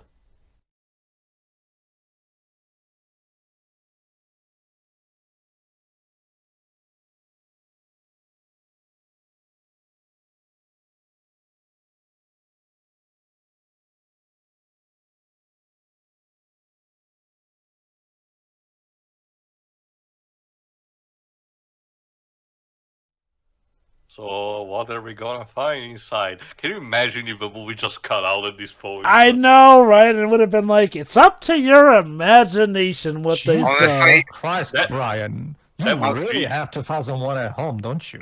I'll be honest. I'd prefer that at this point. Okay, No, instead we're gonna get something Oh, very wait, stupid. wait. Is this the- is- Just wait, just it- watch, guys. No one's say a thing. Let's just see how this plays out. It's a It's Georgia planetarium. Cerberus now. Kind of. Well, Bugenhagen did a planetary with the similar thing of this. Yeah, this- I was just thinking of the original Final Fantasy VII about the meteor. Again, So, Bugenhagen. is this supposed to be the movie's reference to the ride? I don't know. Potentially, I guess. Because essentially, Oh no, this is Hold secretly on. an. Look at that. there's Earth. Yeah, but the one that should be Mars looks a bit different. we were never on Mars. That's the twist. They're But lost. something happened. Maybe it's like in Care Bears. They're lost somewhere between here and Earth. Oh god, let me guess. The twist is that They were on Earth. Earth. No, hold on. Let me finish, Dwebs. Oh, The twist is like, well, we came from Mars, but then went to Earth because our planet was destroyed. there you go, Dad. You were asking yesterday if there were aliens in these movies. Here you have it. Aliens. So we make contact. Of sorts. The gist of it is that, again, Mars was very flourishing and everything, but because of a meteor crash, it eventually became the red wasteland that is today. And they probably have to reside in here, don't they? Oh, man, that's definitely 2000 CGI. All I'm right. sure someone Even will said the think- sexy single tear. So who plays the alien here? I don't think she speaks. Windows Well, 98. I assume that they have, like, a motion capture actor or something. I don't know. So I said Windows 98. Unless that alien is just completely CGI, in which But case... that's not the end of the story. Uh, Before anything could be lost, the Martians just went away. Of some kind. again, and let me guess, some ships went to Earth and they became us Earthlings. By the way, Sort of. Most of them flew away from the galaxy, kind of like the Lombaxes in Ratchet and Clank. But one single probe stayed behind. you guys horrifically killed 2 of our men. Yeah, we'll have to address that later. And she reaches inside of her bosom to give him... The DNA His wife. strand. so that they can restart the Again, race? No, the ship was loaded with the code of the DNA and was planted towards the Earth. Oh my god, I was So right. yes, life on Earth was created by the Martians. So, Doing the same shit that Prometheus did. oh my Oh, god. fucking god. Well, I guess. that's CGI. I guess to give this movie credit, the characters are not as stupid as in Prometheus, at least. So there's that. Look at that. Well, okay, and now we're in wow, Dinosaur. This is an interesting die-in to Disney's Dinosaur. Yeah. Yeah, I was gonna say it's And now it's Ice Age. Like. And now it's Spirit. Wait. So what you're saying is Missions to Mars is the start of I think the Disney cinematic universe. Actually, Joe, but those humans in the distance, they remind me of Tarzan 2013. Hold on. So are they suggesting that it wasn't humans that were made by Martians, but animal life? Because all life. that's Life stupid. in general. Wait. Never mind the fact that we do know that some species, like octopi and some bugs, might have actually come from space. Yeah. Basically, the whole. Well, go on, Joe. Okay, ignoring the logistics with how, that one DNA strand created all life on Earth. The thing is, the little transition through time doesn't even. Let's awkwardly hold each other's hands. The thing is, the transition through time doesn't even show them becoming humans, just animals, and then the humans come from off screen, so it's weird. I do wonder if they wanted to be cheeky and reference a bit the Rite of Spring. Since that was supposed to be the original ending. Oh, there we go, a reference, because usually the perspective of Earth is at the bottom of the ride. Cute.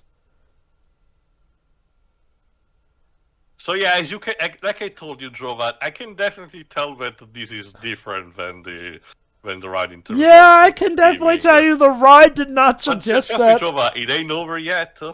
So what? Does she want to mate with them or something to create more Martians or something? No, but the Martian is saying that, remember, the face is still a ship, and he's offering the chance of one of them to take a leap of faith if you want. Right. Where's she going, though? You have to consider that she was more of an hologram than anything. That doesn't... Yeah, these effects really look like they came from 2001. So, wait, hold on. So you're telling me that the aliens programmed a hologram that somehow would be able to refer to people as if they're really there, even though there was no way they could have known how they would react. The entire test to get inside is to, prove that you have sufficient capacity with understanding the code and knowing about the DNA.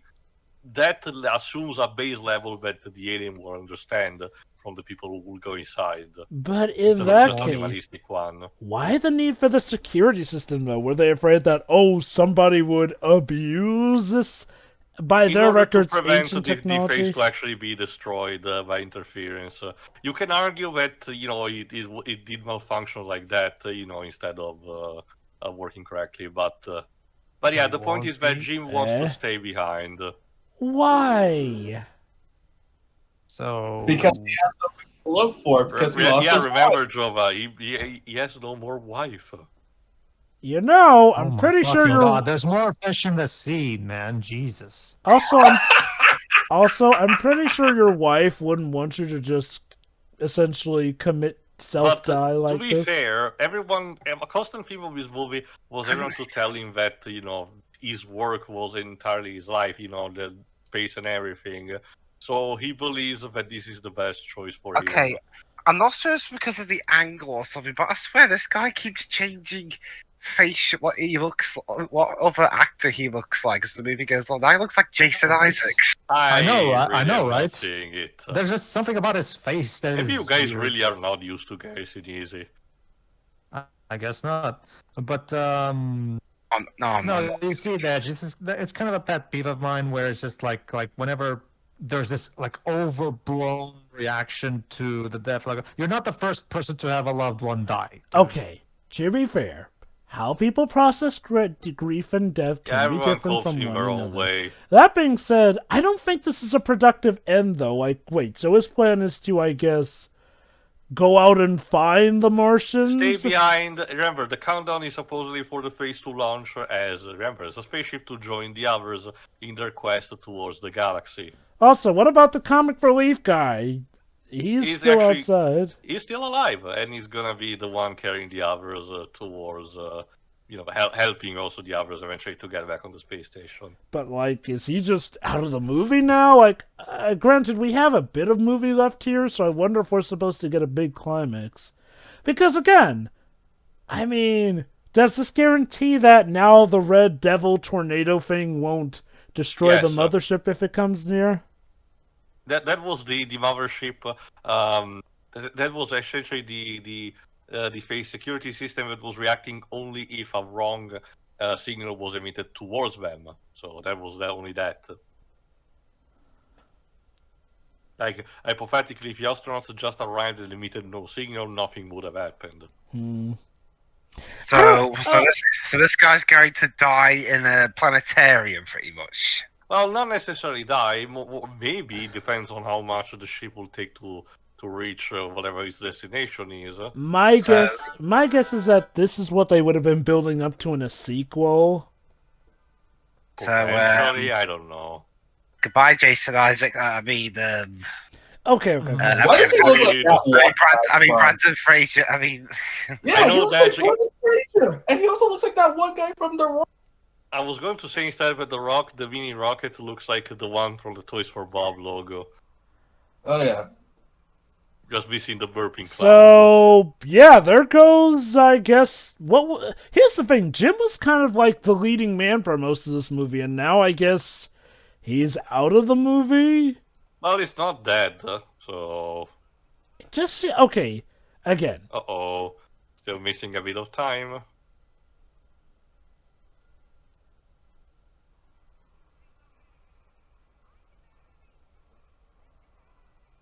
Yeah.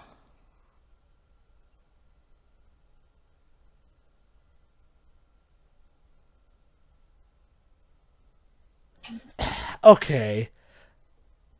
I'm sorry. I just don't feel like this is a good closing to Jim's character here. I feel like what his arc seemed to be mentioning was like more like it would be building up to him finding new meaning, which I guess he technically has, but I don't know. This feels kind of a bit too morbid.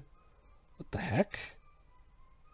He's getting transported. I have to go now. My planet needs me. That's actually not your planet, Gary. Well, it is now. So, what do you think of the alien designs in this? They I've just look seen like any worse, other. But it's the CGI that's the dated Yeah. bit. They just look like any other alien. You can tell that there was not too much imagination Oh, I guess we do have a bit of suspense left. for the climax. It's not even the climax anymore. Also, Dwaves, just to ask you, have you started seeing Evangelion after all? No, not yet. I've been really. Okay, so I will probably need to explain the next bit once it comes.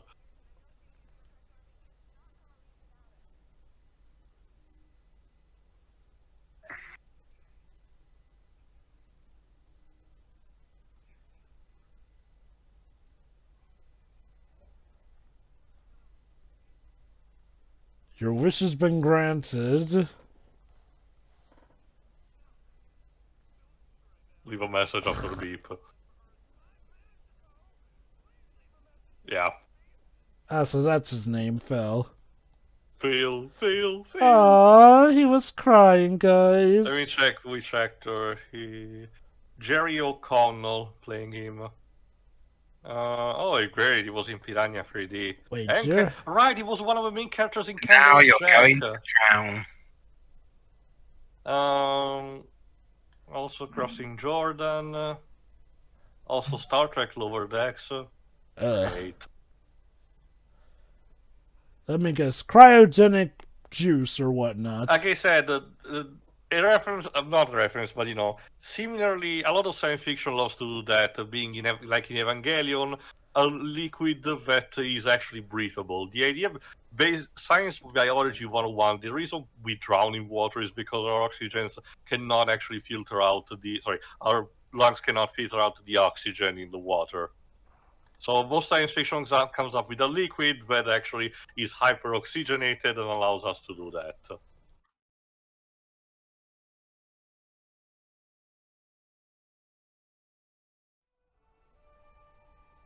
Oh, snap, we got the choir in here. Yeah, like I said, this score is fine, not really memorable, but it doesn't really feel like it's done by Ennio Morricone. I get what they're going for. This is supposed to seem triumphant and great and all that, but... Oh!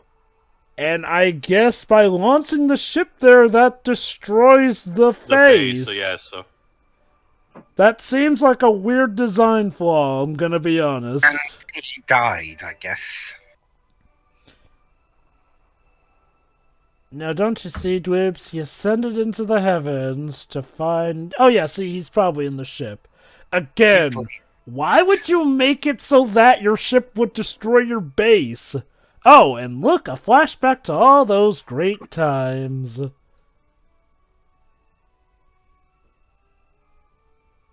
good, the bad, the American. It's not a terrible ending, but it feels... A bit esoteric, if I had to ask, if I had to say, maybe. Not just esoteric, kind of a lukewarm and underwhelming ending. Like, I get it, he has found new purpose in life and whatnot, but... I don't know, the fact that he could just pretty much die and, like... Again, here's an idea. Why not take your findings back to Earth and then go look for the Martians? We... See, the thing is, whatever. I will laugh if the ship hit the other ship. I know, right? He nearly crashed into them. How would that have been for an ending? I made it, guys! I made it! Every time I hear the word esoteric, I just think of that season 1 And Family yeah, Guy it's clip. just... Wait, that's the end? The end. But that And would no mean... post-credit scene, guys.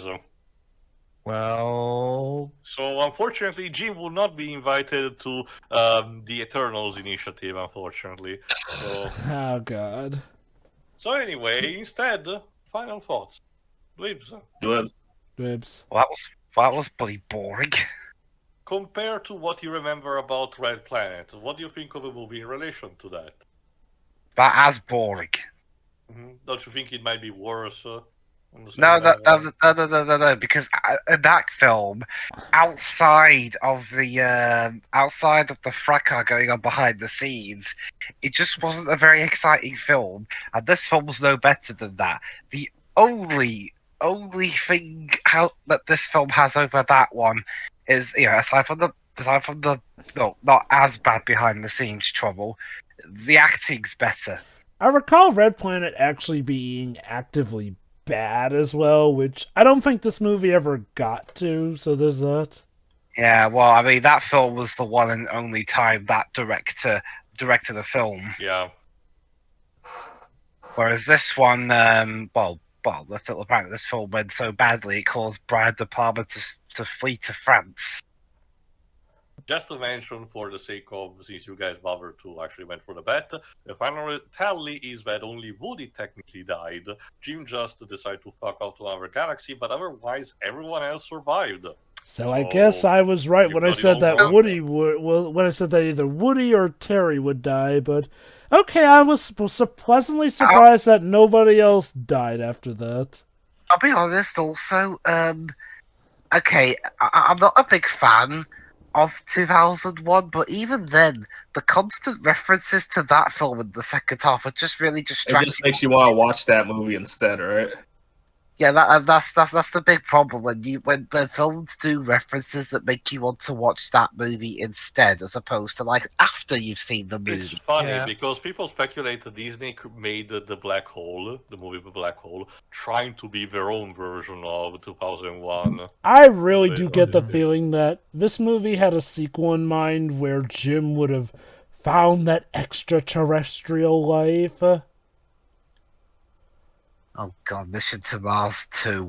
Like I said, there's not even that much, point even in making stuff like a World in Kingdom Hearts for this. So this is very one and done kind of thing that doesn't really suit for crossovers. Or Look, I know we meme on it, but it's like not every world needs not everything needs a Kingdom Hearts world. I tend to do it mostly sure. for jokes. Ennio Morricone's score, it's fine. It fits the movie, but that's about it. So I don't really have much more to say. It's just kind of there. The environments look okay. It's just the CGI. Yeah, I was about to ask, what about the critical point? Year 2000 CGI. I mean, it has worse CGI than the movie from 1991, so yeah, Terminator 2, in case you were wondering. Mm-hmm.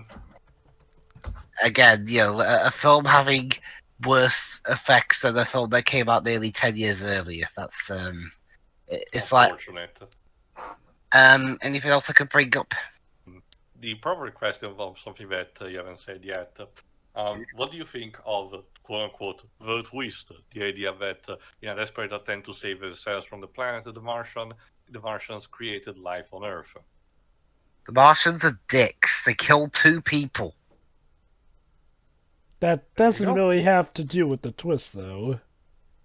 Yeah, but I don't care about the But Martians. there was a twist. They killed. Sure. They got 2 people killed. Well, I see that. technically, that was their security system. I don't mean, you think they'd switch it off in case, oh shit, there's 2 innocent people out there. Quick, switch it off or something. I think they were free, the people who died. Yes, that's what makes it even worse. Okay. Alright, that's your answer then. You're done, I guess. Yeah, it's about on par with Red Planet. So at least with this 3rd movie we're doing eventually. It sets a really low bar. Again, okay, so Warner Brothers couldn't make a good Mars movie in 2000. Disney couldn't make a good Mars movie in 2000. So what hope does a third Mars... What hope do Sony do in 2001? With John Carpenter at the helm, well, yeah, okay, that's we'll have to see. But for the time being, Tej. That was a movie. I guess it was. I was just bored out of my mind because I felt like I didn't get to know any of the characters. It's just they're so white bread. Compared to Red Planet, what do you think? I think these characters are worse. Interesting. I guess it's because with Red Planet there was a sense of danger, and one of them was an idiot. Yeah. Also, I had Carrie-Anne Moss. I guess that's like the one at. I would have to argue, though, that seeing again Red Planet, I would have to say, forgot if I mentioned during the commentary, that Carrie-Anne Moss's acting in Red Planet was kind of bad. I feel like Carrie-Anne Moss was kind of typecast in that form of acting, which is funny because it came before The Matrix, where her. So you're saying your presence in the By May Man is a step up. Good to know. Oh God. Also, I was when this one with all the comparisons to 2001: A Space Odyssey, I feel like I should finally bite the bullet and watch that. Because homogenous something is good, but you also need to have your own identity. And like you said earlier, I don't know like who are you trying to appeal to? Yeah, that's the big question that I still wonder. Like, nowadays with streaming services appealing to literally everyone in the world, you can tell that there can be a fan base to this, in the form of more mature adult sci-fi fans. But when this movie came out, this kind of fan base was not really there. So who was it for? I wonder. Again, my big fear is that this was for the niche of people who really had fond memories of the Mission to Mars ride when it was a thing. Because again, other than that, I don't really see much reason to have attached this to the Disney ride. I guess it does have that little simulation at the end, which is meant to simulate, the top-down perspective you get when you're leaving the Earth during the ride. But otherwise, no, this is one of the weirdest ventures ever. And again, this isn't like, they were high and definitely confident because this has been done well before, because no. Movie-wise, this was majorly the first ever time that they tried this. It feels weird that they would start it with, again... Okay, maybe not an obscure movie at the time, because since it had closed latest at 1993, I guess the movie could have been relatively fresh in people's minds for the rest of a decade. Again, even still, though, it feels weird that they weren't even planning to revive the ride with it. It really feels more of a passion project attaching to that. Which, well, I guess it grossed the money, but if they had any plans for a sequel, it looks like that was not to be. Anyway, you're done, Dej? Yeah, someone go. Pedro. Okay, like I said, there's only so much I can say that I haven't said about these movies already. These movies, I can understand the appeal, and trust me, I like a good movie where a group of people are on a ship, traveling to a new world, or in this case, a new planet, to do something because insert whatever the conflict of the movie is here, right? I understand that there's a basic appeal for this, and I have enjoyed movies like this before. I will say, however, that a lot of the ones you grew up with too are clearly some of the lesser ones that I've seen. We'll say that. Again, like I said, it was just a coincidence that I got TV broadcast that I recorded. Oh sure, we all have stuff like that. Oh sure, we all have stuff like that. That's not the point is, it's whatever. Like these kinds of movies, to me, only really work great when we actually care about the characters. Because the plots of these movies usually just boils down to go here to do thing. So obviously, it's not a plot with big ideas. So obviously, we need strong characters to carry the movie, and this movie does not really have that. Not really. I mean, the only thing that the creepy face guy has is that, oh, my wife is dead, and that's literally this entire character, and everybody else is just kind of vanilla. No, let's not forget Luke has a family back down on Earth. Yeah, we never elaborate upon that. We never really elaborate upon that. That's the thing. I guess we can believe that he got back home to read his son the rest of Treasure Island.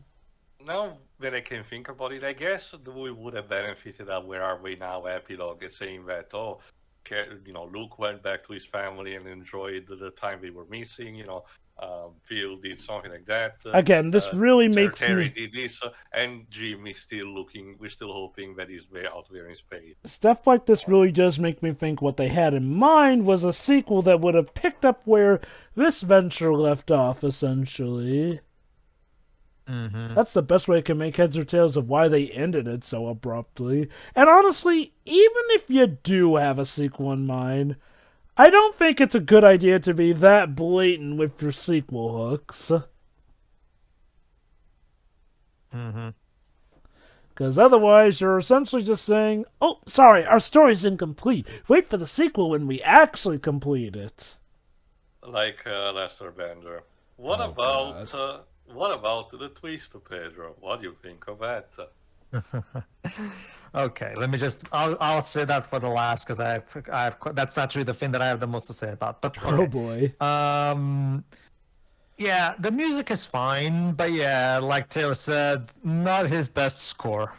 I guess the special effects could be worse. I think the CGI is not great, but at the same time, I guess I've seen worse from this time period, so fair beans, I guess.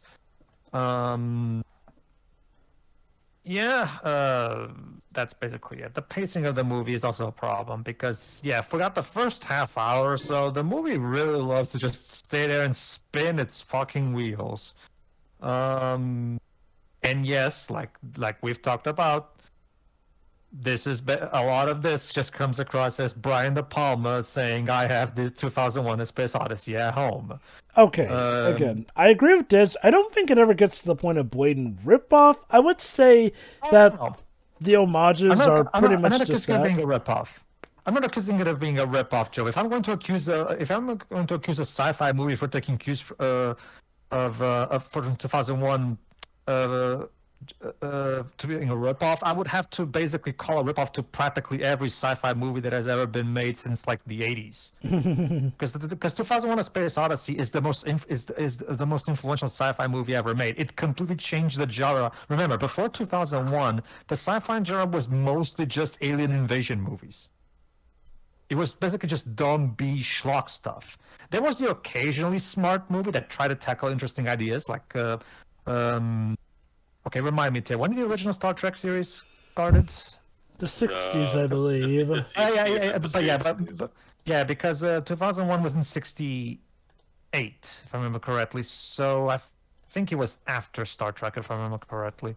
But the point is, there were sci-fi works before 2001 that tried to tackle interesting, complex ideas, but they weren't the norm. They were more the exception rather than the rule. 2001 completely changed that.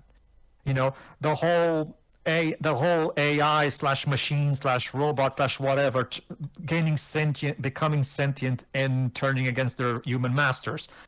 2001 was not the first movie to have that trope. It was the movie that popularized it. Because HAL 9000 is still to this day is one of the most iconic movie villains of all time. There's a reason why there's so many cartoon references, parodies, whatever you want to call them, right?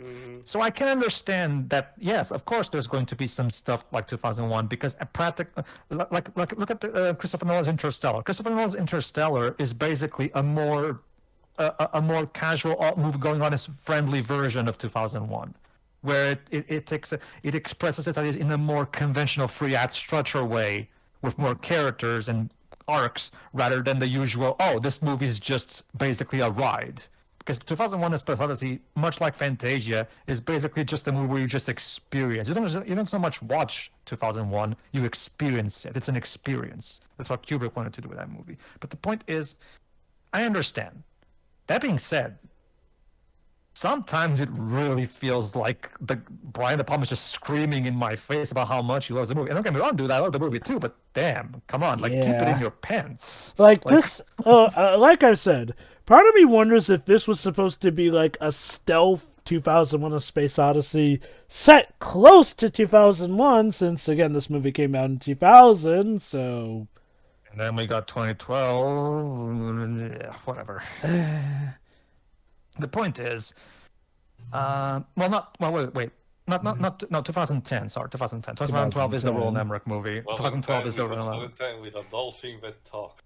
Yeah. That was certainly a choice. That being said, the whole Martians made humans thing. Yes, okay. The twist. Okay.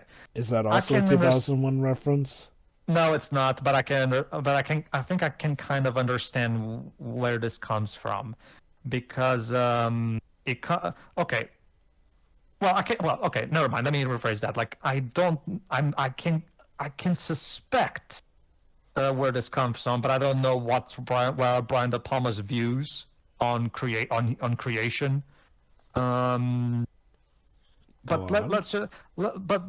here's what I usually. Here's where this usual thing about aliens creating this comes from. Like, here's an example. Ben Stein, who, for those who don't know, Ben Stein, outside of his acting, is a big creationism spokesman who's a lot of time deconstructs what people say to force a narrative on people. Sorry. Basically, there was an interview he had with Richard Dawkins. For those who don't know, Richard Dawkins is a big, famous scientist, and he wrote the famous book, The God Delusion. And he interviewed Richard Dawkins, and he hammered about how like, okay, what possible scenario would intelligent design make sense to you? And eventually Richard Dawkins just said, well, I suppose it would have to be aliens, as in Martians. And then later Ben Stein went on to say, see? Richard Dawkins accepts the intelligent design possibility. No, he just said that because I guess he would have to be aliens if it was that, but whatever, the point. So I can suspect that maybe there would be some kind of taking from that view, but again, I don't know what Brian De Palma's views are, or the people who wrote this. Also, Pedro, what do you think Ridley Scott had in mind when he did that in Prometheus? I don't think he had that in mind. It's off topic. Yeah. To be honest with you, I'm just saying. Again, it's as you said, it's a common trope in sci-fi to have the idea of humans and life on planet being instead the fruit of something like casualty, or God being artificial engineering by an alien race. So God, need with a starship. Yeah, also that. Can't wait till when we cover that movie. But all right. Okay, regardless of what you said, what do you think? I mean, okay, for the purposes of this plot, it's whatever. Like, I don't have much to say about its significance on the plot. It's just, it's a twist. It happens. It doesn't really mean anything in the context of this movie. It's just kind of there. So that's why I went through the explanation of where I think this may come from, because that's the most interesting thing I have to say about this twist, to be honest with you, because I don't really think the twist like destroys the movie or redeems the movie necessarily. It's just kind of there for me, honestly. Okay, so Martians made us. Okay, cool, I guess. But, I'm not entirely certain that this is all that impactful on the story. So whatever, it exists. That's honestly kind of a good segue to my big problem with the twist, honestly. Well, I'm kind of almost done, so yeah, it's mediocre, whatever, but it's harmless, I guess. Go on. I'm done. Okay, I think I'll open up with my thoughts on the twist here. My problem is, well, the twist is, as I feared, a big exposition dump that more or less constitutes a lot of the writing in the end, but really amounts to nothing, because let's remember what this movie was mainly supposed to be about. Rescue our friend from Mars, get off of Mars. The heroes had kind of little reason to even bother with this thing. The plot of this feels like if, that side quest you were ignoring? Well, imagine if suddenly the side quest became the final quest in a game or whatnot. Okay, I get it. It's meant to be a big twist, but it doesn't really feel like we were building up to that. Sure, yeah, we get the whole human genome DNA strand thing, but other than that, what about this movie suggested we were going to get to the point of, aliens created humanity, or heck, all life on Earth? There wasn't really any talks about where people came from on Earth. There wasn't talks about how all life is on Earth. No, this feels like this was meant to be the twist of a different movie. And I'm not saying every twist has to be uber connected to everything that's happened in the plot, but it really feels like it doesn't matter.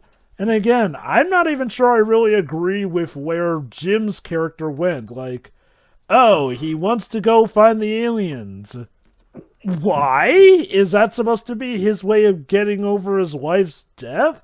If so, I'm not sure that would go well with any loved ones he possibly has on Earth. That's kind of that sounds like a premise for a comedy skit. You know what would make me feel better about the death of my wife? If I found aliens. Which makes me wonder, did we just witness Jim having a midlife crisis?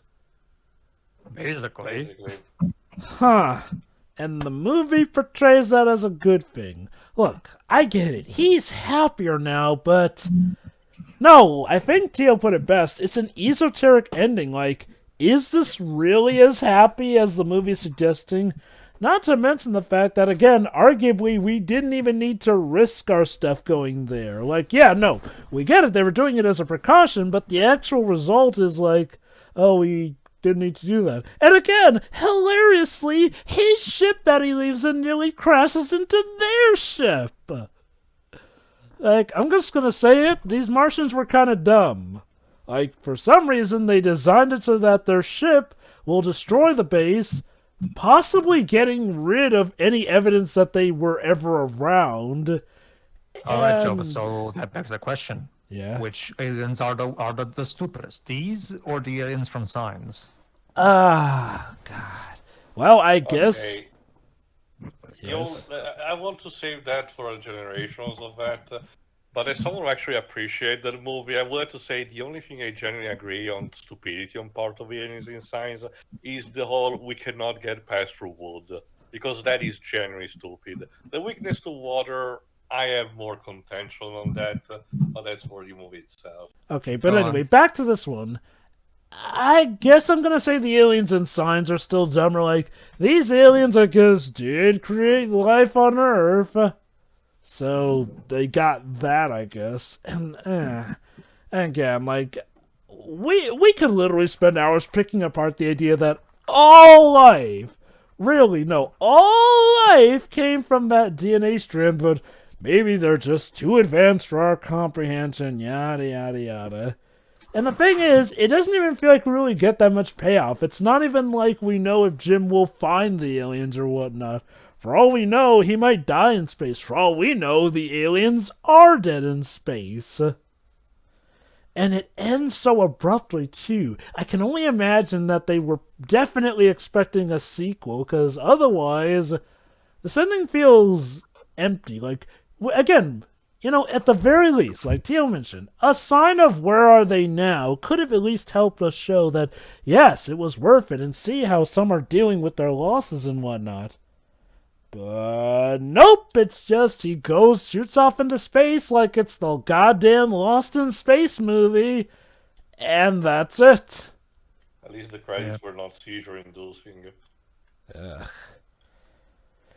And yet, at the end of it, despite my negative feelings on the twist, I feel like this movie is, well, not good, but not bad either. Like you said, it's probably the better of the three centered on Mars, and that's saying a lot. It's definitely better than Red Planet. I haven't seen Ghost of Mars, but okay, the cast of characters are more likable than that of Red Planet. A lot of them were just douches in Red Planet. Now, I will give Red Planet this. It did have the more interesting antagonist, even though Amy was kind of a rarely there antagonist herself, but I digress. Again, our main bad guy is a technical malfunction by the aliens. Or rather, it was working just as planned, but I don't know why they made it like that.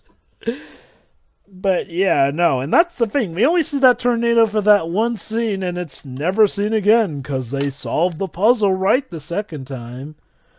Again, there are some good scenes that are well shot and well directed in this movie. But again, that does not constitute for 70% of the movie. Again, it's not like it's even actively bad, but man, does the plot spin its wheels for a good portion of time. It does get boring and aimless. So, yeah, I guess to give it credit, though, the score's good. It's not the composer's best, but I liked it fine enough. It fits the scenes that it's in for the most part. Again, though, that choir scene at the end almost sounded a little too happy, all things considered. But I digress. The score was fine. This movie as a whole, though, yeah, it's a mediocre one. It may not be bad, but there is not really much worth seeing here unless you are really curious to see where Don Cheadle was before the MCU. So, yeah. Mission to Mars. It was mediocre, and I don't think it really did anything to revitalize people's memories of the ride. Or if it did, it was probably recognized more for just being based off of the ride instead of having its own identity. Like I said, Drova, to be fair, maybe because of cultural differences and everything, I had no idea that it was based until I made some research a few days ago. Oh, that is perfectly fair and fine, too. Again, just trying to wrap my head around the logistics of this movie being tied into the ride from it all. Mm-hmm. Alright, speaking of which, Tio, your final thoughts.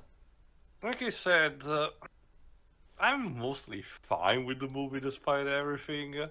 I understand it's still silly and stupid in a lot of places, and the whole we want to have 2001 at home is very noticeable. But I don't know, I kind of enjoy it, and it's a case to me where if you want to rip off something, might as well do it from something great, and it works enough. It's really, really respectful towards what is homaging, so I can live with that. The problem is that, as mentioned, it's a bit too slow for its own good. Now, this comes with the advantage that, it takes its more time compared to Red Planet, which instead went way too much by the motion. But on the other side, when you get down to it, not much happens. We had the initial accident. We spent a long time, establishing the character and wanting them to go on the save mission. Then the accident with the, what's it called, with the meteor shower, and then the what happens to Mars, it's mostly wrapped up very quickly.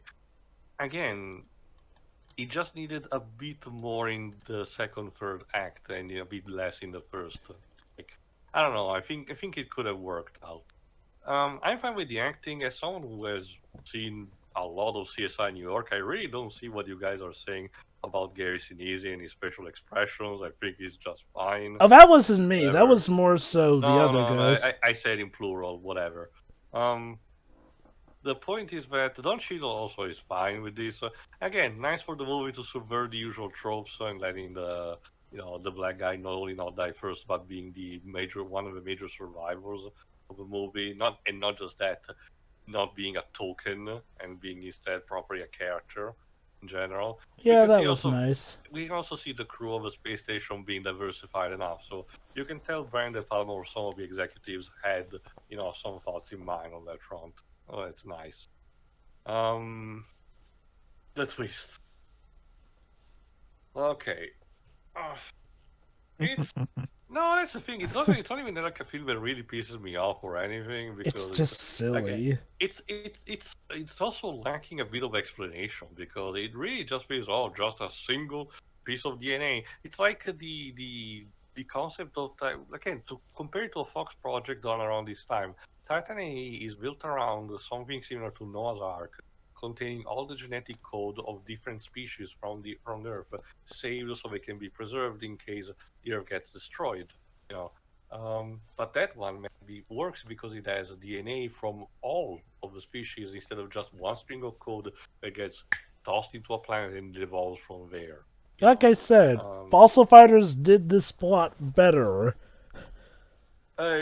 Okay, we were talking about comparison of dumbness of aliens. I would rather comparing this to one of science. Science again. I'm sorry that I took big example again. I would compare it to the one of Prometheus because the precursor in Prometheus, I'm sorry to say, are kind of dumb because Kind of. well, okay, let me put it this way. It's not they have the technology to create life and everything in the most incomprehensible kind of way to us, but they feel the movies, both that and in Covenant, kind of imply that they are victim of their own hubris and they underestimate their creations and everything. But it comes more across that they're just also a bunch of idiots as a result of that. So I will say that those tend to be the worst kind of precursors.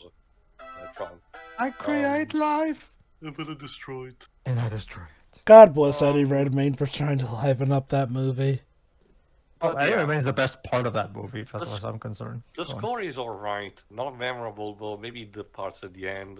And it's only that bit that really comes across as very similar to what Ennio Morricone's usual stick tends to be. Otherwise, it's just there. It could be from anyone, for all I know. The not necessarily edginess, but the more mature level makes me again ask who this movie really was for, especially even from the standards of Buena Vista and Touchstone. Like, again, this was before Pirates of the Caribbean, which established that you can make a movie with more darker tone for still a late teen audience. God, if Gore Verbinski had stuck with this movie, would he possibly have never done Pirates of the Caribbean? Well, who potentially? Remember, Peter Jackson did The Lord of the Rings because he refused to do, I forgot which specific project, another popular project was going around. But my point is, I find it better than Red Planet. I do find Red Planet a bit more entertaining. I find this one a bit more sophisticated. I don't mind the bit at the end where Jim decides to fuck off into space and everything. I think the movie did a fine enough job establishing how he feels so alone, despite having a couple of people that still care about him, and he basically takes a chance when he sees one. It's not something that a viewer might even supposed to be agreed upon. It comes off as a bit selfish, but I can see why the character would make that in universe. Or anything. So it's kind of that. It's still overall a movie with flaws, but like I said, it's probably the best of these Mars themed movie, and probably that's the reason why it made the most. Now the third one, whenever we'll get to that. Okay, I don't really know how much to set it up, so let me just put it this way. It's considered by many John Carpenter's worst movie. Really? Yeah.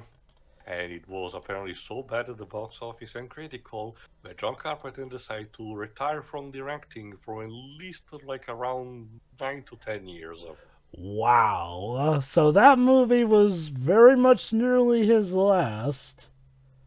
So tune in whenever it happens for the third of these early 2000 Mars movie, Ghosts of Mars. So, Oh yeah. boy. Yeah.